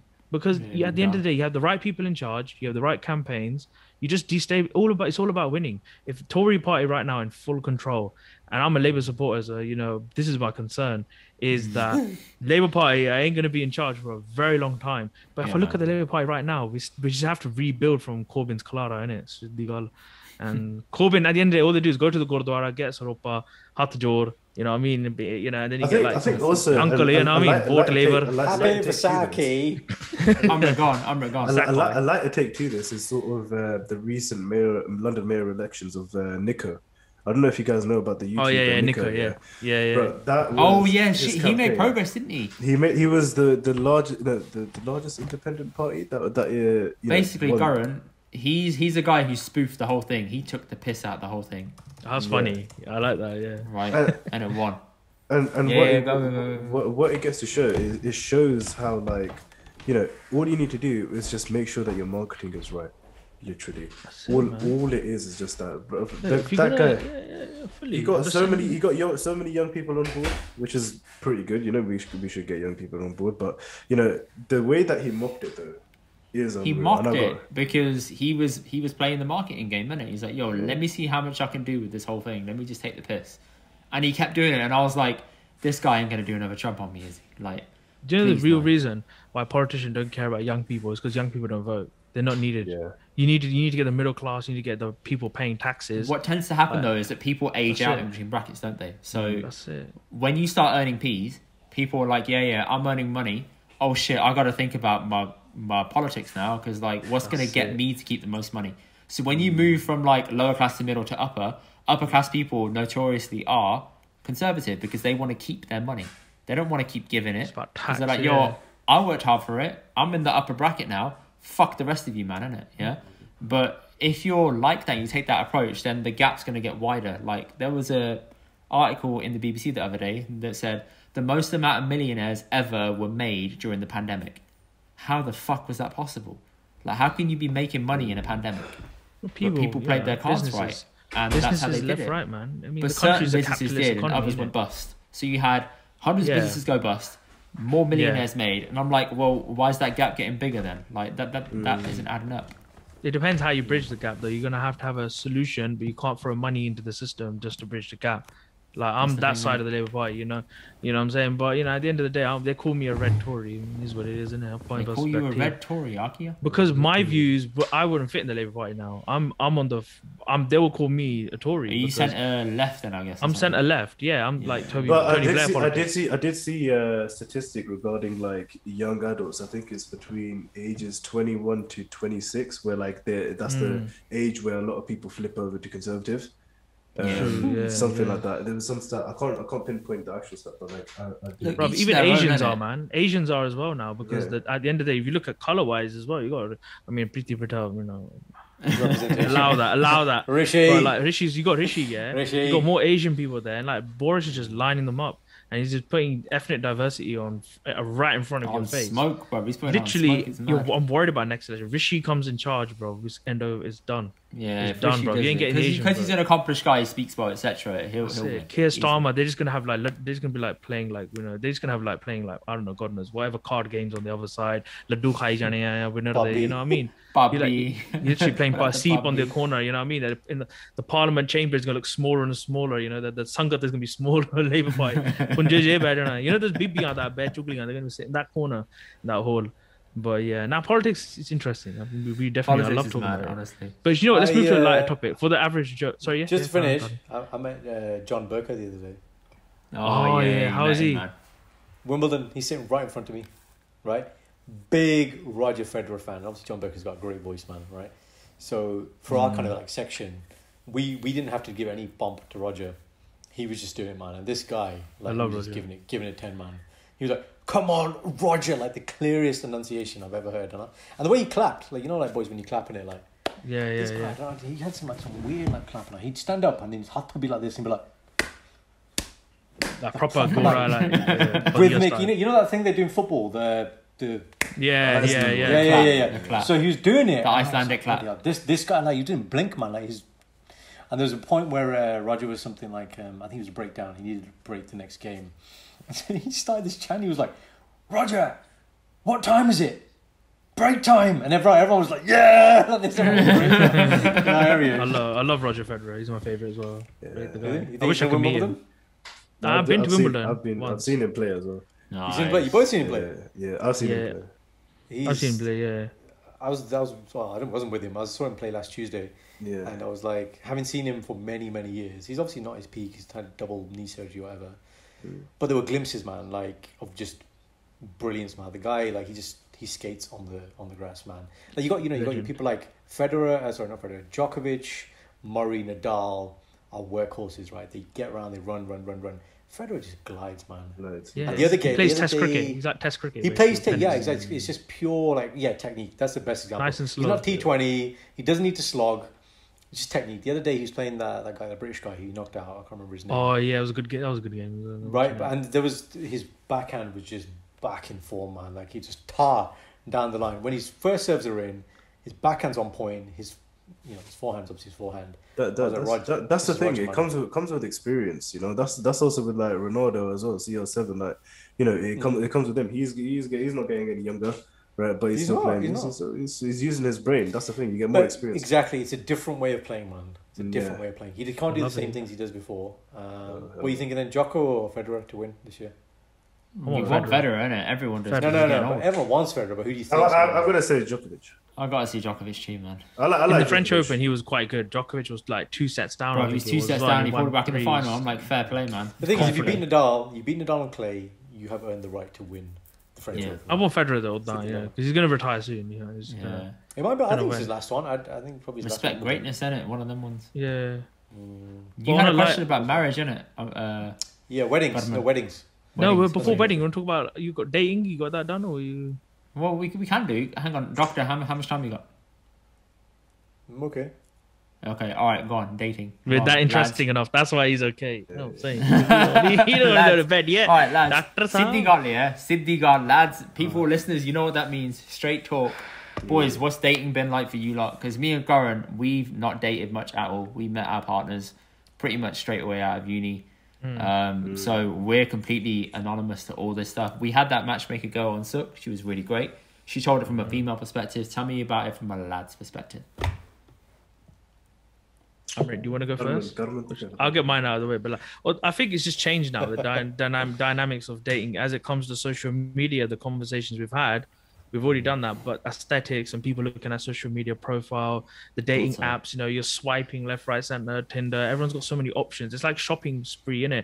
You got your Heinz beans, and you got your Tesco beans, and then you got your Indian Torka beans. You got beans left, right, center. You can get whatever you want, barbecue beans, and the choices are mad. But the choices have led to people becoming more choosy to the point they're looking at materialistic things, but not looking at what's my behavior like, what's their behavior like, just basic stuff, compatibility, but actually the ability, not realizing that you can't judge someone by message, right? Only a little bit here and there. You only can get to know them by communication physically, not even on the phone. Even the phone that's a good level. At least you got to the phone call. Insight at the start. Yeah, but then it's like when someone's face to face, at the end of the day, relationship you're going to do physically, right? You're going to talk to each other face to face. That is starting to dwindle, right? What is it? He's thinking about his face when he made a face. He's like, you make a face. What sort of face you make? No, you use like physically. Physically. Ovi karna ya. No. Ovi physically karna ya. Right? Scientifically, emotionally, quick story. Financially. Quick story. Kar de. I'm at Glee Club yesterday, right? Suki Ojala, Punjabi comic. She's the host. Yeah. She's 14 years old. She's at like somebody's wedding reception. She's like, it's the end of the party. Everyone's chilling. She goes, there's auntie, like table of auntie just like kicked off the juttiyan and just like chilling. And she overhears this conversation about this auntie basically asking another auntie about how often she gets it in the week. She doesn't realize that's what they're talking about, right? There's only after she realizes. So the question is like,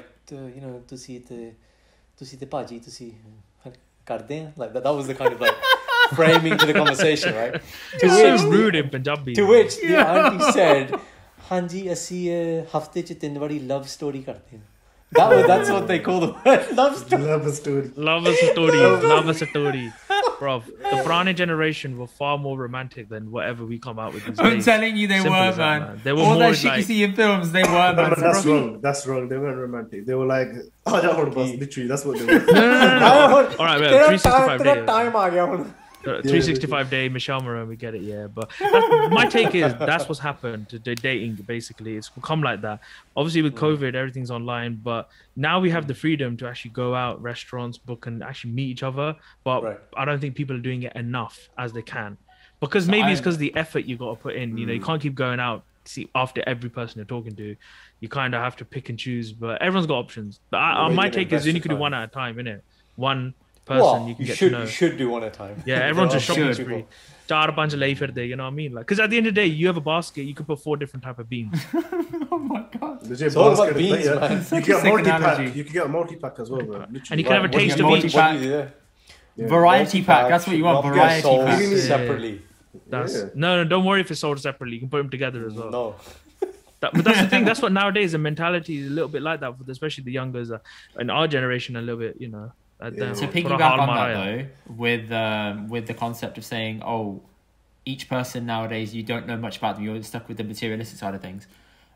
A friend of mine, I'm not going to say their name because I don't know if they want me to say this out loud with their name attached to it, but they said to me, dating is difficult because you can find the hottest girl ever and I can find you the guy that's bored of shagging her, right? He said, honestly... He said, honestly, it gets like that. He said, seriously. Who said that? Seriously. He said, that's a genuine thing. And he said, so, fuck the looks, ignore the looks. can they hold a genuine conversation? Can you have chat? Can you talk to me after we've had sex, basically? Yeah. If you can still talk to me and I still want to talk to you and I don't want to Where's the fucking banda? neg it, Can we get him on the podcast? Then we're good. I'm not gonna say their name, man. I ain't gonna lie. That is real facts, man. That's genuinely that's how it is, right? I'm not taking any credit for it. If this person listens to it, they know who they are. Yeah, but legend. Do I know them? Indy? That is yeah. It isn't anyone. It's not anyone from the Birmingham lads. Going, no, because I give out that piece of advice, but that's fine. Don't carry on. Yeah. But honestly, it's true, isn't it? So I was like, yo, that's the way you have to think about these things. And this whole multi-pack shit is difficult. But I'm gone. Yeah, that's the thing. Yeah. What do you want from to your point of view, From your point of view, Karan, before you move on to Amrit, what are you looking for now in a partner? For me, it would always be like it has to have the same thing: personality and life, like long-term relationship qualities. You know, at the end of the day, if I'm fully committed, they should be fully committed in that respect. I don't like materialistic things. I hate people like that. So it's just being honest about your intentions and just keep it simple. What else? Yeah. Honesty, integrity is the same thing, isn't it? But getting to know each other, open, you know, like open to not judgmental. We don't want, people nitpicking small things, something all that. And that's about it. Even if the best kind of dates, in my opinion, are the ones where you go for a walk in the park. Imagine that. If you don't go in a restaurant, you have to eat food. That keeps you conversating. Talk, man. Yeah. Go to walk in a park. That's what COVID's done, and that is good. I think a lot of people should do that. Because if you can't hold a conversation yourself, and also bumping big thing, look at yourself, and that's it. Amrit, you fire away, man. Depends. What you guys want to know? Though? Ask a question, and then I'll respond to that. Because it's a genuine question. What's your concept? What's your approach? What's your approach? What's your approach to dating? How's it been for you? In general? How's it been? So when I was dating, right, it was one of them ones where I had to connect with a person. I had this thing about I actually had to connect in the sense of banter's on point, ability to I like a woman that can hold herself, she knows what she's doing, type of thing, she knows what she carries herself very well. Social etiquette's on point. Literally just that. So if they take both of those boxes, then okay, cool. Well, we can date. We can have that's the prerequisite. And all that. Yeah, literally. So that's sort of the starting point. And then probably I'm not gonna lie, I don't usually do I'm not the type of guy that would do dates or dinner dates type of thing. It's sort of an activity, either either walking in the park or bowling or just sort of something that's paintball. Fun. Yeah, no, I haven't been on paintball one yet though. But no, it's just sort of trying to get to know the values of the individual, right? That's it. If the values of the individual doesn't resonate with me, then I'm dipping. I'm safe. I'm cool. If you hold that philosophy for everything you do in life, you will have a You'll good be life. good, man. Honestly, right? This is what I teach in my coaching, man. It's this. Yeah. When we talk about arranged marriages, we talk about all this stuff, right? What parents are doing in Bajole and all these people, they're using these surrogate markers for what they actually want to assess, which is values. What they derive is, he's a dentist, therefore his value must be this, this, and this. But it's bullshit, man. The only way you can know someone's values is if you have conversations, and that done over time has to be tested by time. That's the metric, right? Yeah. But if you use that with people you want to do business with, people you want to hang around with, your sangat, you will find your tribe, man. His values, everything comes down to that. Literally. And the thing is, I learned that the hard way. So I was in a relationship where it was not that great. It was something where it was just horrible, and all of these type of things just sort of hit me instantly after I was free from that relationship. I was like, you know what, I don't want to be in this relationship no more. And then after that, instantly, I was like, you know what, now I'm gonna have time for myself, right? But I know now what type of things I need to go through. It's not like a proper checklist, but it is a checklist. You know what I mean? Right? It kind of is a checklist though, because you need to think in your head all right, I've had that bad experience. The thing is, what in that experience caused me to have that, and how can I avoid that in the future? What's the precursors I can pick out to then see? All right, fuck that off. What's the next thing that I need to see? What's the red flag that's going to stop me from getting in that situation again? Exactly. I just want to dropping my line, I was also when I was dating with Ganapana, you know, Okay. But like, what I want to take, my take on the whole thing about relationship is come from my job where I'm working, because I work in domestic violence and domestic abuse. So my mind is changed a lot from my job. So it's messed up, because obviously all I see every day is broken relationships. All I see is people toxic, problems, where the origins, and I'm learned a lot from my cases and everything I deal with. So then I applied that when I actually started out dating and what I actually wanted. So I spent a lot of time in COVID working on myself, where my faults are, and working on, you know, like controlling your anger, the ability to just take a deep breath and not react. How did you work on it? How did you work on it? Well, it's just first of all realizing myself, like how I was as a person. So, you know, I'm a pretty calm person anyway. I don't react. I'm not impulsive when I react. Right. So I actually listen, understand, and then take my time to think. Then I react. So that's how I realized that over COVID. So I only learned from my cases, because I don't want to be like those abusers. The stories I hear, that helped me, gave me a kick up my ass. Like small things like, you know, if you call a girl like a slag, a slut, what impact it has on a woman. Because most victims I have are female, right? So they tell me how it hits them.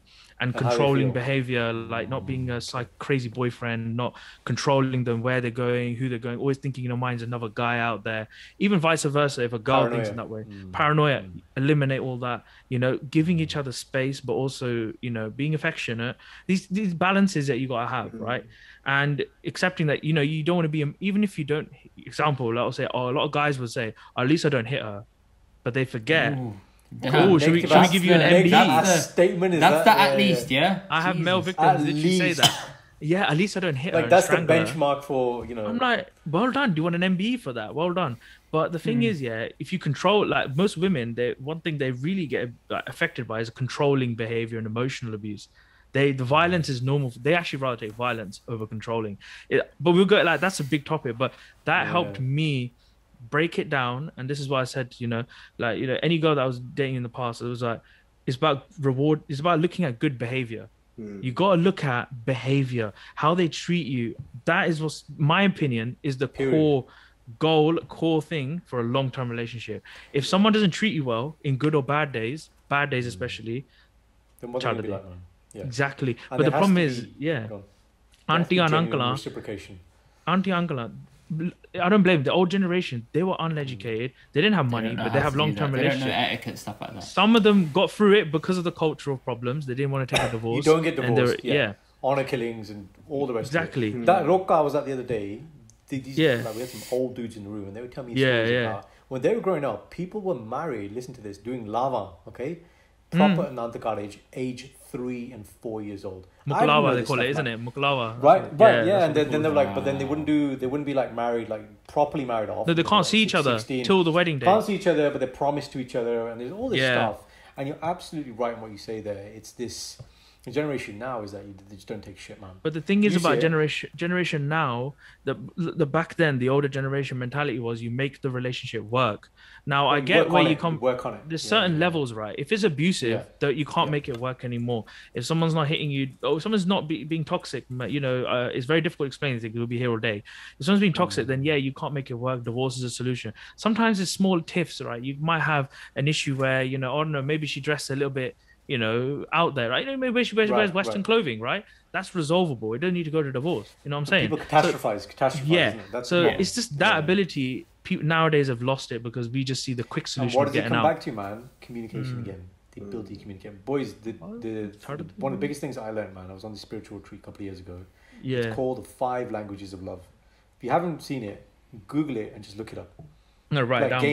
Write down, man. Genuinely, you know what? It is a massive one, man. Because if you boys figure that out, if you figure out which love language your partner actually wants, your relationship becomes a lot easier. Because then you know, if I do this, it's going to upset their love language. If I don't do this, it's going to upset their love language. So mine is service, right? If you do something for me, I'll love you forever. Sachi. That's how I am. Because he appreciates that.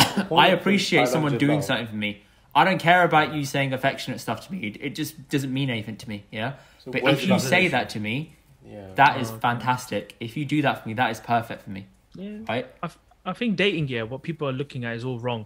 Like jobs don't matter, education don't matter, height don't matter, sometimes look don't even matter until when you actually when you actually live with them or getting in a relationship, the one thing you actually focus on is behavior.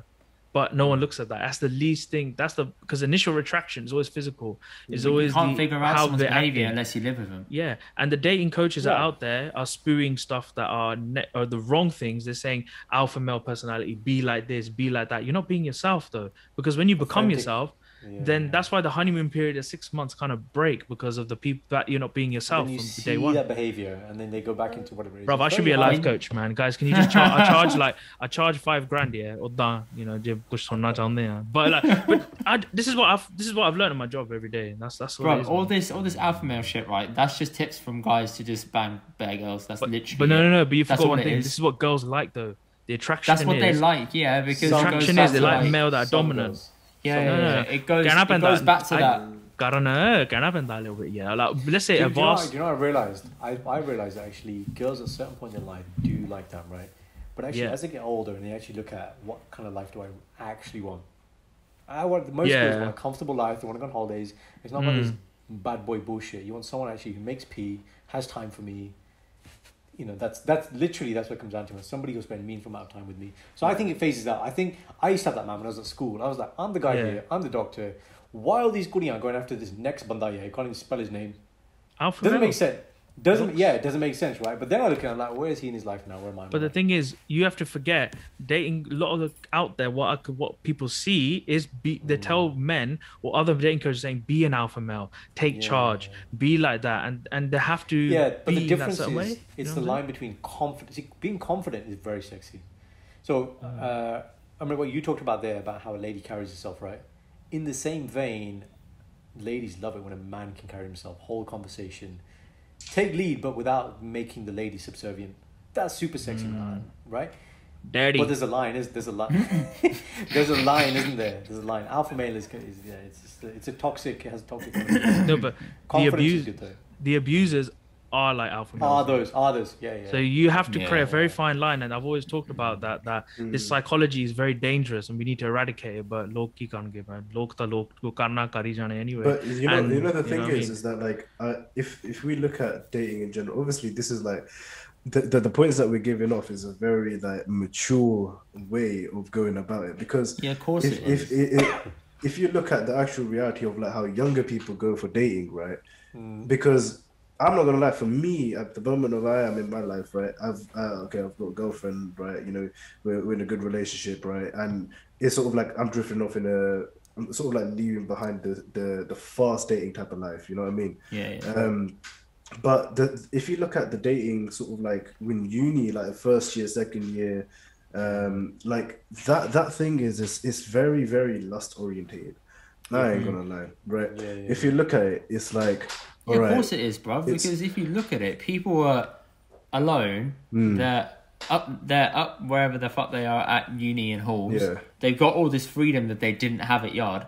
So they're like, yo, I can do all these things now. I'm just gonna do whatever the fuck I want. Away I'm from gonna take as many drugs as I want. Yeah. I'm gonna shag as many girls as I want. I'm gonna drink as much as I want. Like, people overcompensate massively for not being able to do it. And the thing is, I realized at this moment where like there was this.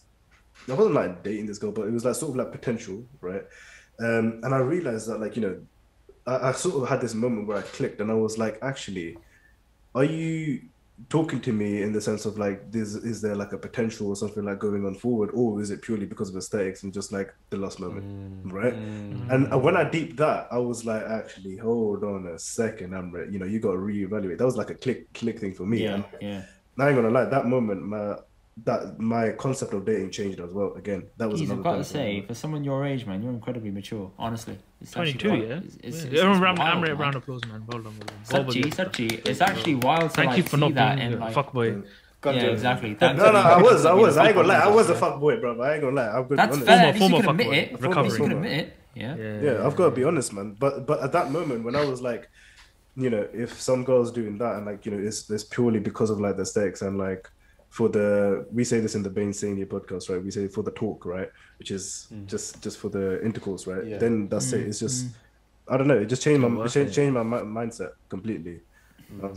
Tinder's probably, it depends what you want. It's your intention. That's what Amrit used to say a lot. It's about your intentions, whether you're going to gym, but in relationship, you know, if you want to be in a relationship, you got to be ready to be in one. But I mean, it's just, the thing is, like for men, I think they need to talk about it more, because the women talk about it so much, and that's why they educate each other a lot. Guys don't talk about it at all. Like, a lot of guys are like, I don't know what the fuck to talk about. I don't know how to handle myself. Like, I'm not saying you have to go to a fucking coach to figure it out, but simple etiquette of having all these precursors in your mind, not even a checklist, but just like an idea of the things you want in someone will help you a little bit. Yeah. Also, if you go to your friends, sorry to interrupt, like if you go to your friends, example, like girls have their group chats, they discuss it to the death of it. Everything. But at least from that group chat, different opinions come and you learn things. If we go to your lads chat, no one talks about it. That's the thing. But you see, the problem is, right, is one of them things where the upper Monday, right? Okay, fair enough. They go off and like desi girls and all of that. They do talk and all of that. Not talk like as in like talking, but talk like literally like having sex and all of that, right?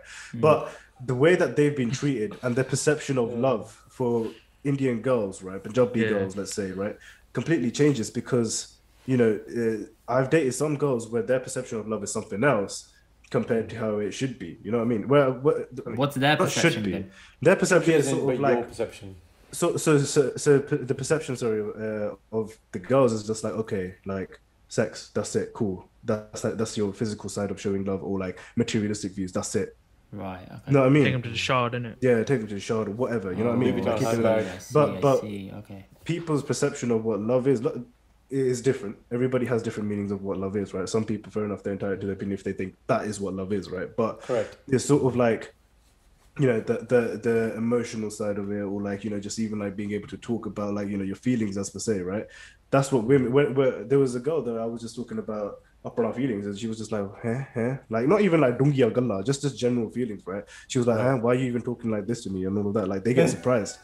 You know what I mean? Wow, that's really. And I'm just like, and for that, I was just like, whoa, like that's very like weird, like as to like why somebody. You is normal. Yeah, literally. And I'm not gonna lie, it wasn't like, oh, like things of like, oh, I love you and all of that. It was just generally just talking about my own emotions as a guy, like just talking. And she found that weird. So I was just like, whoa. I do think guys have a bit of an unfair thing where they're always expected to like pay, hold down the conversation, start the conversation, have a witty line, have a one-liner, have a banging profile. Like, it's difficult. It's more difficult now than what it used to be, and they have to do the chase. Some girls like the chase. Some girls make you go through the chase because they want to feel validated. And I'm like, bruv, it sounds like a fucking sea of piranhas at times. Honestly, with so many traps you got to go through, like it doesn't seem pleasant at all. That's the thing. It's just dumb games like, oh, don't message too quick. You look like a villa banda. Like the whole point of a phone gifted to you is to talk. But if you're gonna like put John K 6 hours, like I mean, shit, I was doing that as well because people would react different. Everyone does it because like it's like makes you look busy. Which have like double meaning and then certain number of kisses and dots and all this shit, man. Jeez, man. It's just come out like all that investigative stuff. You look back through, you're like, right, it's gone cold. Where'd it go cold? At what point? But it's probably because she's messaging next man, and she's hit it off with him, and now you're second, and now that fizzled out with him. She's coming back to you. It's like, yo, Kuriyan got like they got all the DMs. They got half of Punjab messaging them. They got like Kalavanta, like a Pindewala, like 6 of them, like 6 likes on their profile. I mean, they got like 50. This is. I've got this. I followed this guy quite recently. His name's called Kevin Samuels. I don't know if you guys know about him, right? Kevin Samuels, right? Okay. He's sort of like a coach as well. Like he's sort of like a dating type coach, sort of like. To represent like people's characters and improve on that, right?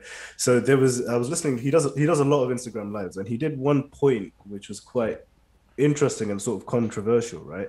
He was talking about body count, right? And he was talking about the difference of like how different it is for a body count of a female to have a body count of 10 as compared to a guy, right? Yeah, of course it is.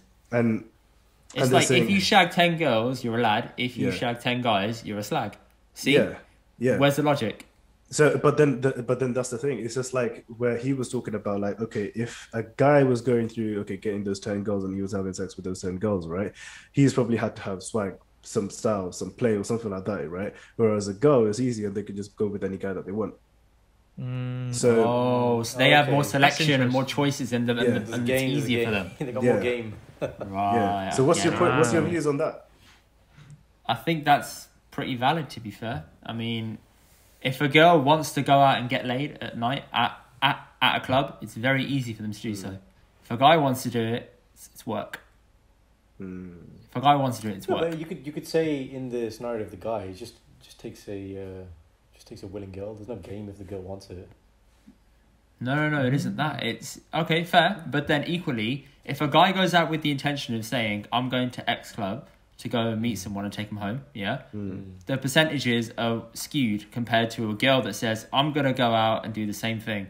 The girl is more likely to go home with a guy than the guy will.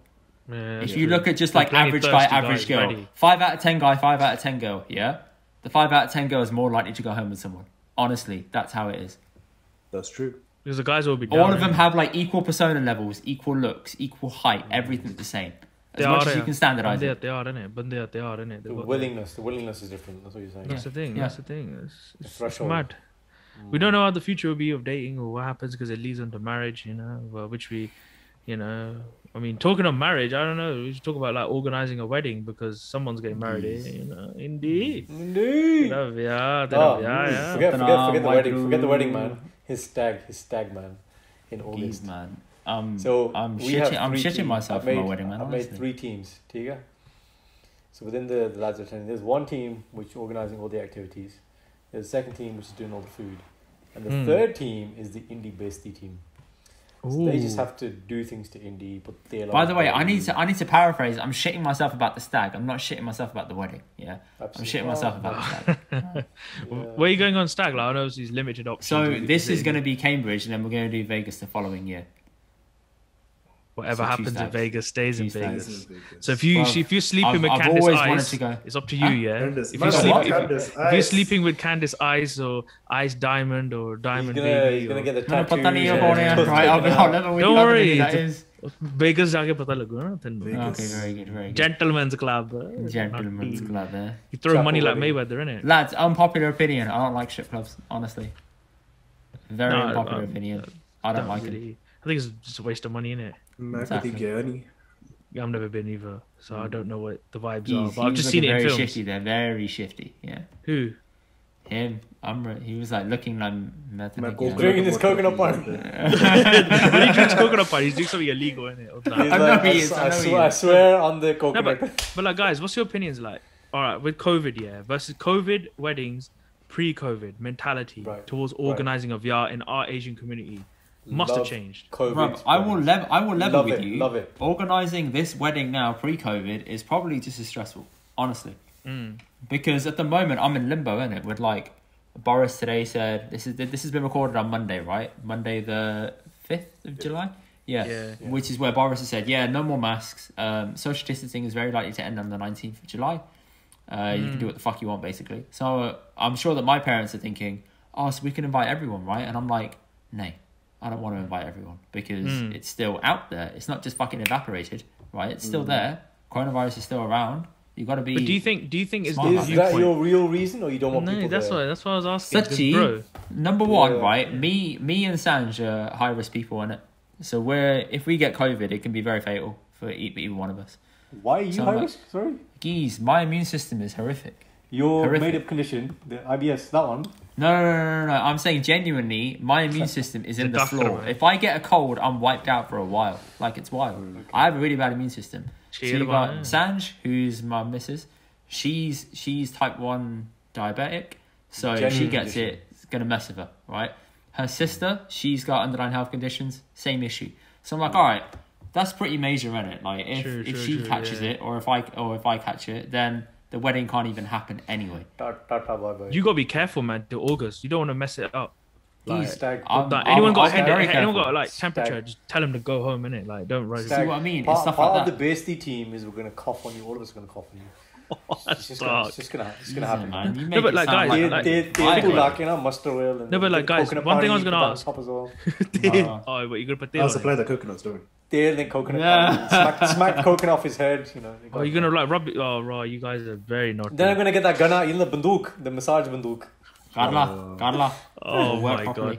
Like, what I was gonna say was I was talking about you compare Gorde weddings, right? Example, they're smaller, cheaper, much more simple, right? They're excellent. They are excellent. They're not excellent. Go on, the food shit. They're not excellent. They're not even excellent. on the food shit. Come on, come on. You have to pay for like drinks and like food. And... No, I didn't know. That's misconception as well. Tended to go to our wedding, open bar. Not that I drink anyway, but changi roti. But he had the time. The groom, I was a groom's friend, had time to speak to everyone properly, right? Genuinely, he was there with the people he wanted to be with. The people on the dance floor, the people who are going to stay till the end. At my wedding, a lot of people, man, right? Now, my sister's wedding, she got married in April. COVID wedding was beautiful, man. 15 people, whatever it was. The people you wanted to be, apart from our Nanake who couldn't come from India. Nice. They were the only people who couldn't be there, right? Everyone else was there. Beautiful. I agree with Indy, though. It's still just as stressful. But going forward, I'm going to be proponent of smaller weddings, man. Gore have it right, man. Can I ask you a question? Why is it we spend the least amount of time in organizing a VR on a Nand Karaj than on reception? Why do we spend... Okay, but be specific. So why do we spend more time organizing a reception, which is not the actual wedding? So if you strip back the whole day... of the Nand Karaj? What aspect of it? What would you want more in the Nand Karaj? What I would say is like the focus, so the importance. The fact that there's people out there, might be a minority, that just attend the reception of a VR. They can't be asked to come to a Nand Karaj. There's a large section of people who actually do that. I've seen it, many of my family members do that. The Anand Karaj is just, some people see it as just you got to go around four times and sit down. Yeah. They just see it as a clockwork job. Don't mess it up. Do this. They won't explain what each alarm is. I don't know the meanings yet, but I will learn about it more. But like, I'm just deep in it. Like, think about it. I think it's because a lot of people don't understand the meaning of the Anand Karaj, why they're doing it, right? Number one. Number two, the reception is where you can do anything you want, right? You can go wild. It's because you're doing what jump you off want stages. To do. That's you can do all the things that you want to do. You can also have in your mind, I went to X wedding. Oh, I want to do that at my wedding. Yeah, I want to get those lights and shit. I want to get these like strobe neon lights and stuff like that. Like you wanna do all this stuff, right? It's wild. So I'm like, okay. You want to hit that level, you want to hit that ceiling. So naturally, there's going to be like a one-upmanship. I want to be better. I want to do that. I want to do this. But Anand Karaj is standard. It's set. You can't do more than what's in the Anand Karaj. You can maybe do more Kirtan. You can maybe sit for longer and make your legs go number. But that's pretty much it, right? Not about the number. You can like, example, I went to a wedding where it was interracial wedding, but the difference was they had cards for the lama to explain the meaning of it. When I go to weddings of just Sikhs, or even like a huge projector just talking, that tells people. No one's like, people in the background just laughing and talking about other random stuff, not actually watching the wedding. Because if you want to go and get married, you can go and do a civil marriage. That's the legal marriage. You don't need to do Anand Karaj. Anand Karaj is a religious ceremony. It's to connect spiritually with the Guru Granth Sahib, with God, and actually understand the meaning of marriage in a Sikhi context. But what's the point being there if you're just going to go around four times?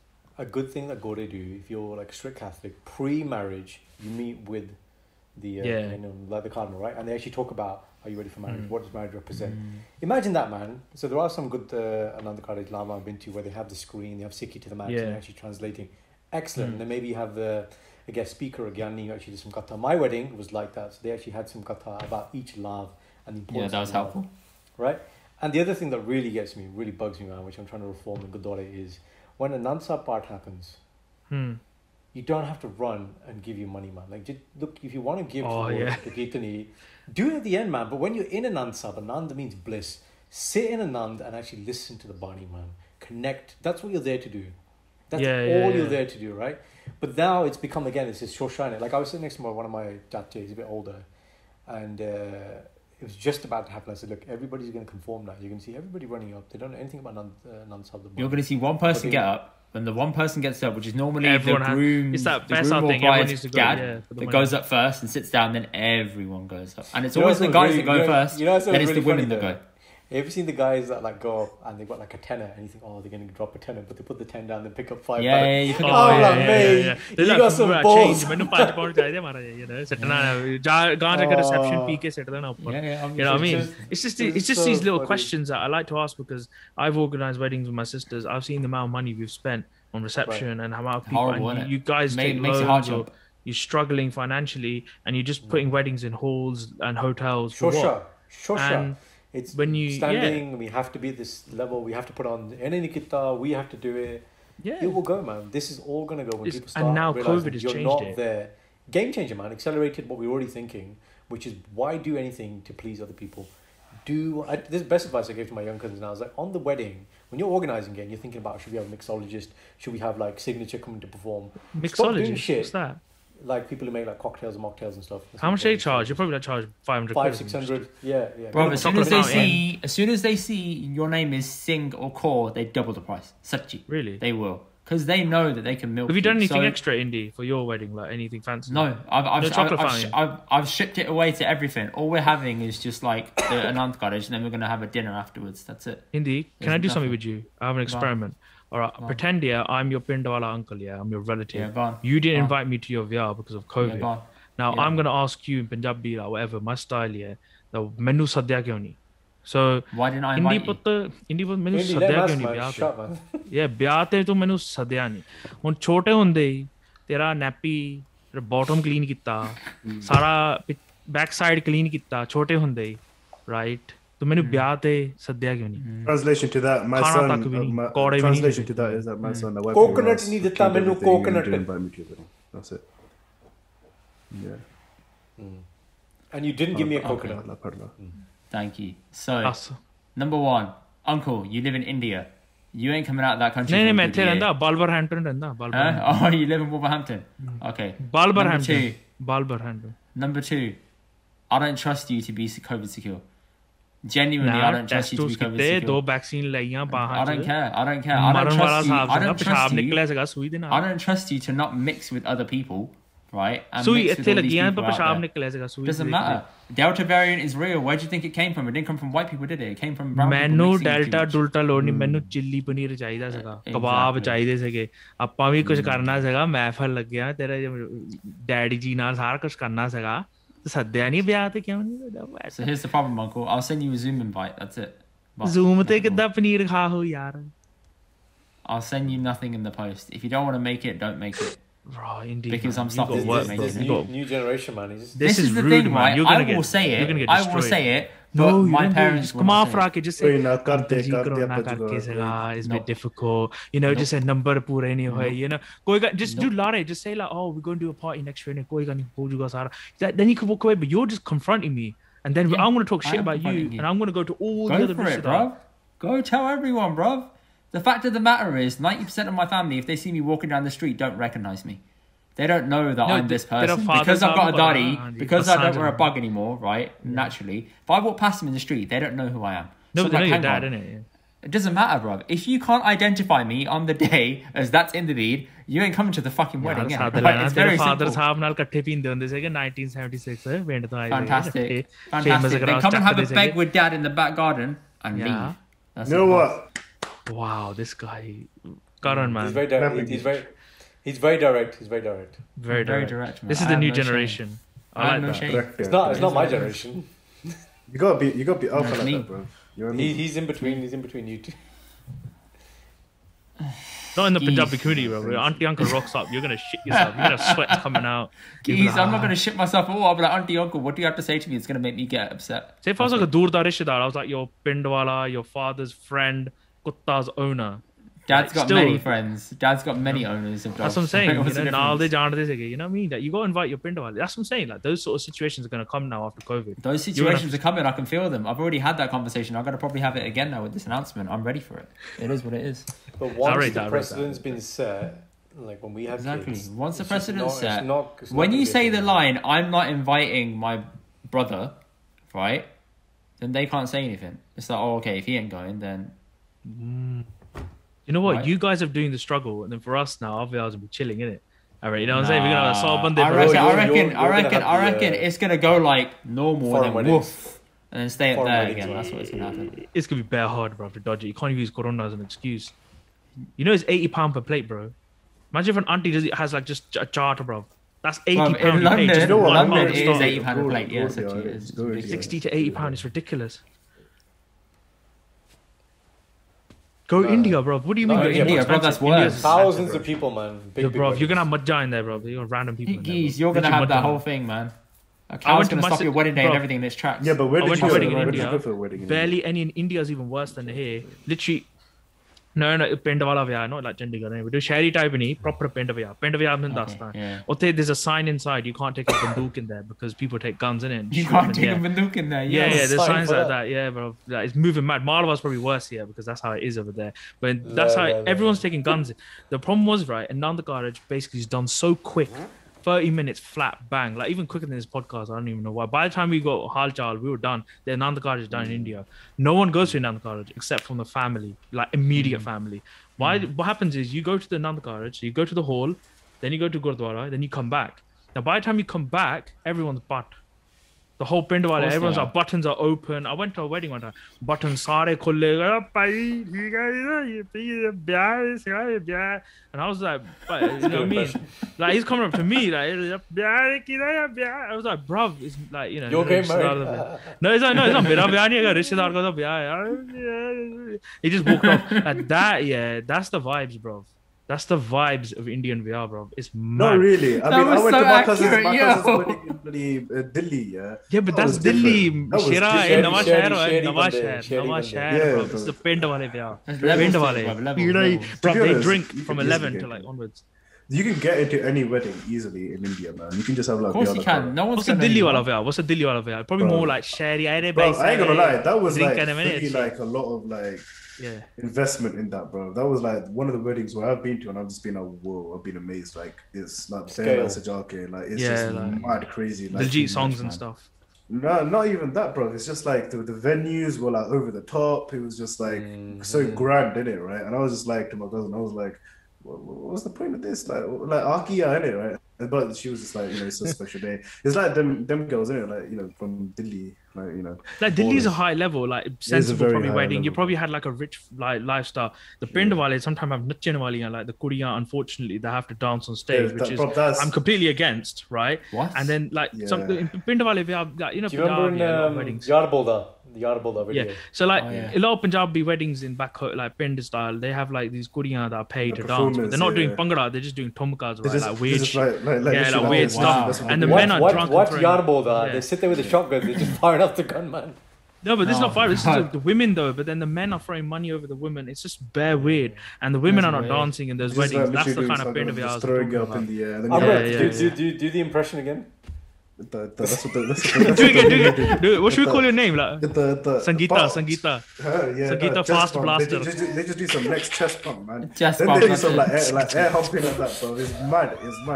Some of these.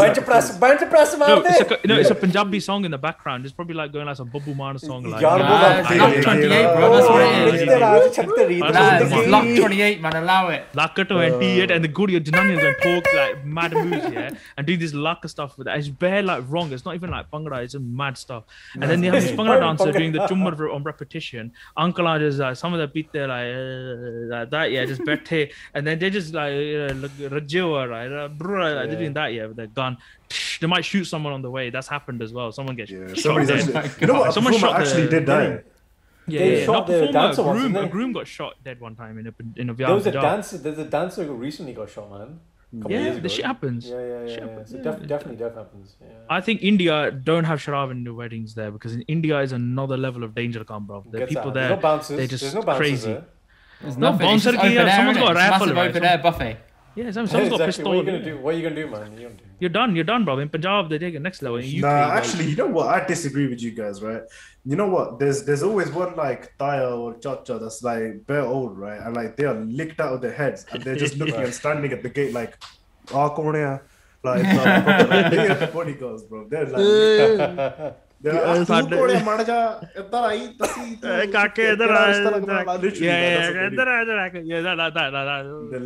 spit a little bit. That shit. Bro, this is just stuff we've seen in weddings. This is you boys have seen too much, man. Honestly, you've seen it's lit, bro. Like my mamaji has a gun, yeah. He had firing blanks up in the air. Like it was like relaxing. He was like, going I mean, like, you know, like I want to show in it. It was firing blanks, but it's just show in it. Like that's what India's going that direction. These things, like, with our podcast, right? Like these type of like real scenarios is sort of like what we try to replicate our skits. Of course, it is. Yeah, like, man, these type of like people, like, you know, these type of characters.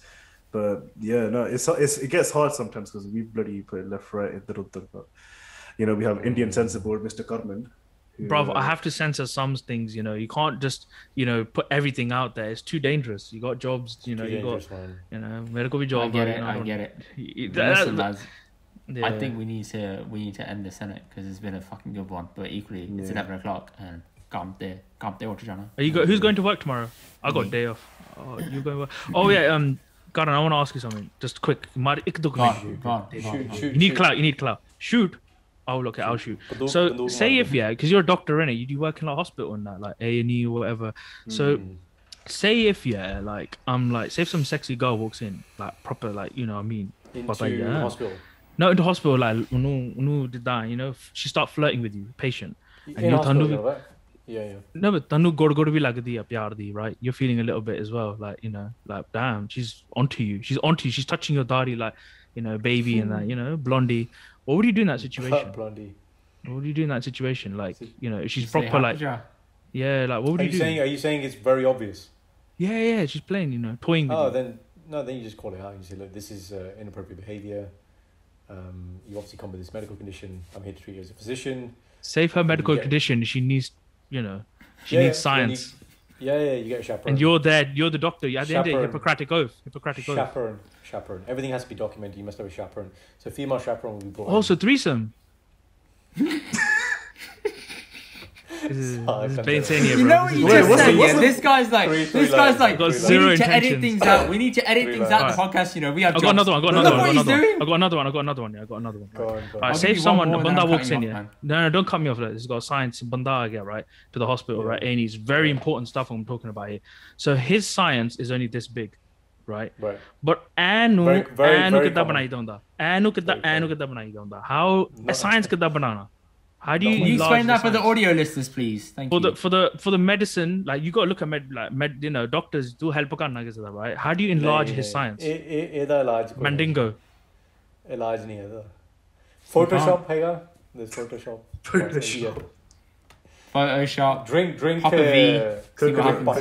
Drink coconut pani. Yeah. There you go, guys. Drink coconut pani. But I got a one question from my end. What's the most? Because what's the most fucked up thing you've ever seen in like hospital? In a funny way. Not like deep thing. But that's pressure, man. Where you've genuinely laughed your head off. Well, I don't know if you listened to the podcast. There was an old man who put a vibrator over his ass. That was pretty funny. Yeah. Lads, jump onto YouTube after this. Go onto our channel and type in The Doctor Chronicles Part 1 and listen to that story. He tells it in a precise way. It's fantastic. Absolutely fantastic. Self-promotion. That story gets me every time I've heard it. Yeah. There was a funny guy last week. He came in. He was like 25 years old. Gora, like stocky Gora, like has full English every day. And basically he'd come in with he's vomiting blood, which is obviously very serious. So we were trying to work out why is he vomiting blood, and he's like, oh yeah, I've been eating lots of ibuprofen. Ibuprofen, if you have in excess, can make you bleed. Very dangerous, goalie. And I said, why were you having ibuprofen? He was like, oh yeah, I went fishing. The basis is Gora, I'd gone fishing, sat in the sun for 12 hours. You could see he was burnt everywhere. Sunburned, like he was lal, man, proper lal, huh? And then because it was painful, he took the ibuprofen, and I was just looking at him. I was like, mate, you was really thick, man. Like, why didn't you have some shade, or like, why didn't you put some like sun cream on, or whatever? And I was like, you've ended up in a situation where you can nearly die. No, the vibrator one was more. Because you sat in the sun, like, no, but that was just like, that was embarrassing. But this guy was just like, man, the people that come in that just do dumb shit, man. How big was the vibrator? ਬੰਦੂਕ ਜਿੱਡਾ ਸੀਗਾ ਜਾਂ ਜਿੱਦਾਂ missile ਹੁੰਦੀ ਆ south Korea ਦੀ north Korea ਉਹ ਬਾਹ ਜਿੱਡੀ ਆ ਤੁਹਾਡੀ ਬਾਹ ਜਿੱਡੀ bro bomb but so you had to do like surgery to get out. So my involvement was not the removal of it. So I'm front door. I see the emergencies, not any.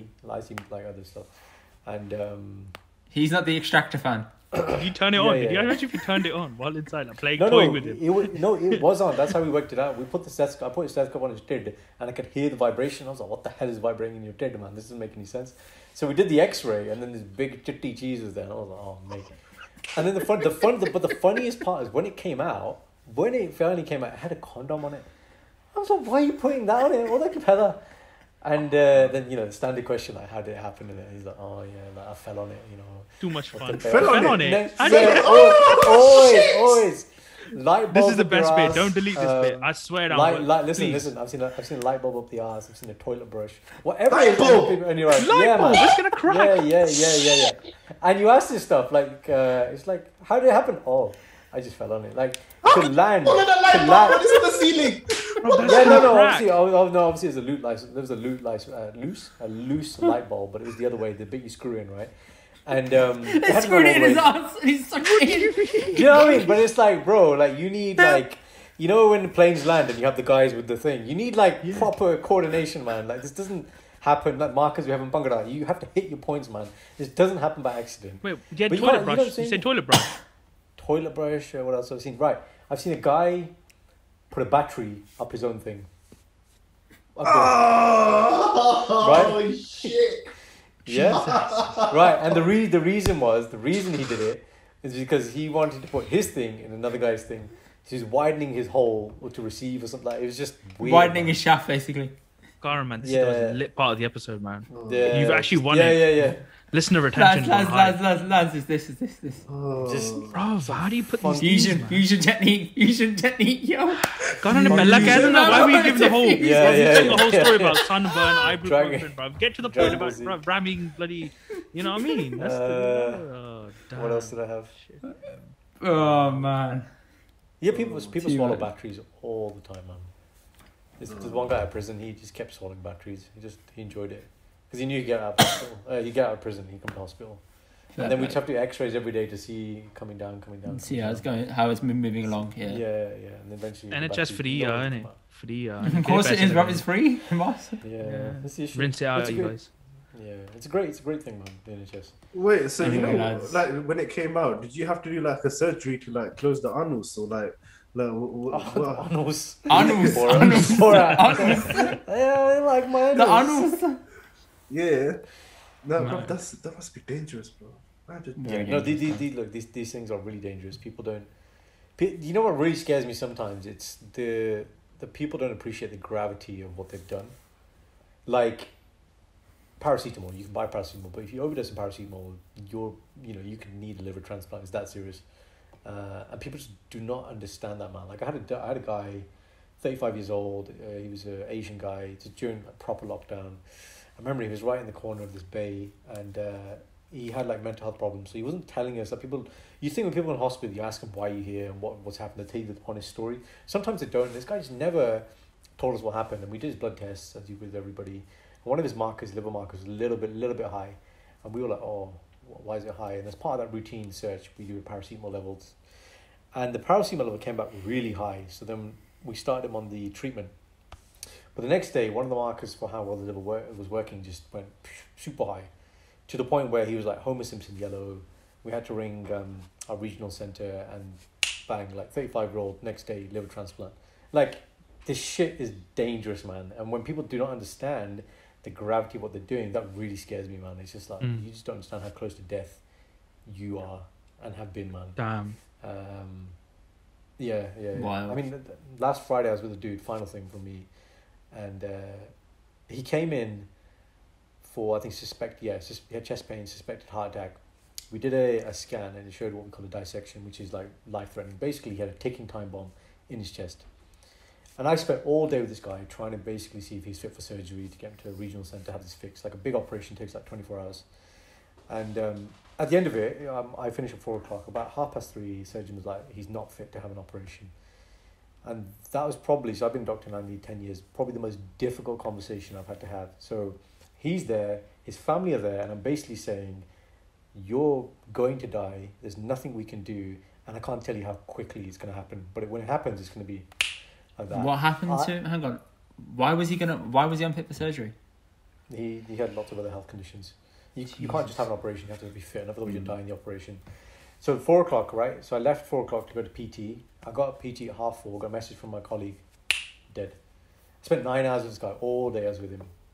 And then I was reflecting on it afterwards, and I was like, how did he spend his last day? And, we were able to get his family in that conversation.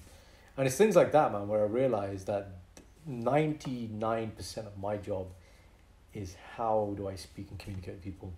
The other stuff, like, you can Google like medical conditions, man. That's not hard, man. You can pick that stuff up. It's this. It's how do we communicate with people. So yeah, the gravity of situation, man. It can just go from really funny, like he was doing Fawlty Towers impressions. This guy, you guys watch Fawlty Towers? You know Fawlty Towers? Yeah, I've seen it before. Yeah. Right, he's like doing Manuel impressions, like really, really like jokey, and then shit got really serious within seconds, and I was like, oh fuck, and so yeah, man. Damn, serious note. There we go, boys. End it on that serious note. Make sure you get your health checks, boys. That's all I got to say. Yeah. Man, anyway, that was deep, man. That was very deep. It's been a pleasure, man.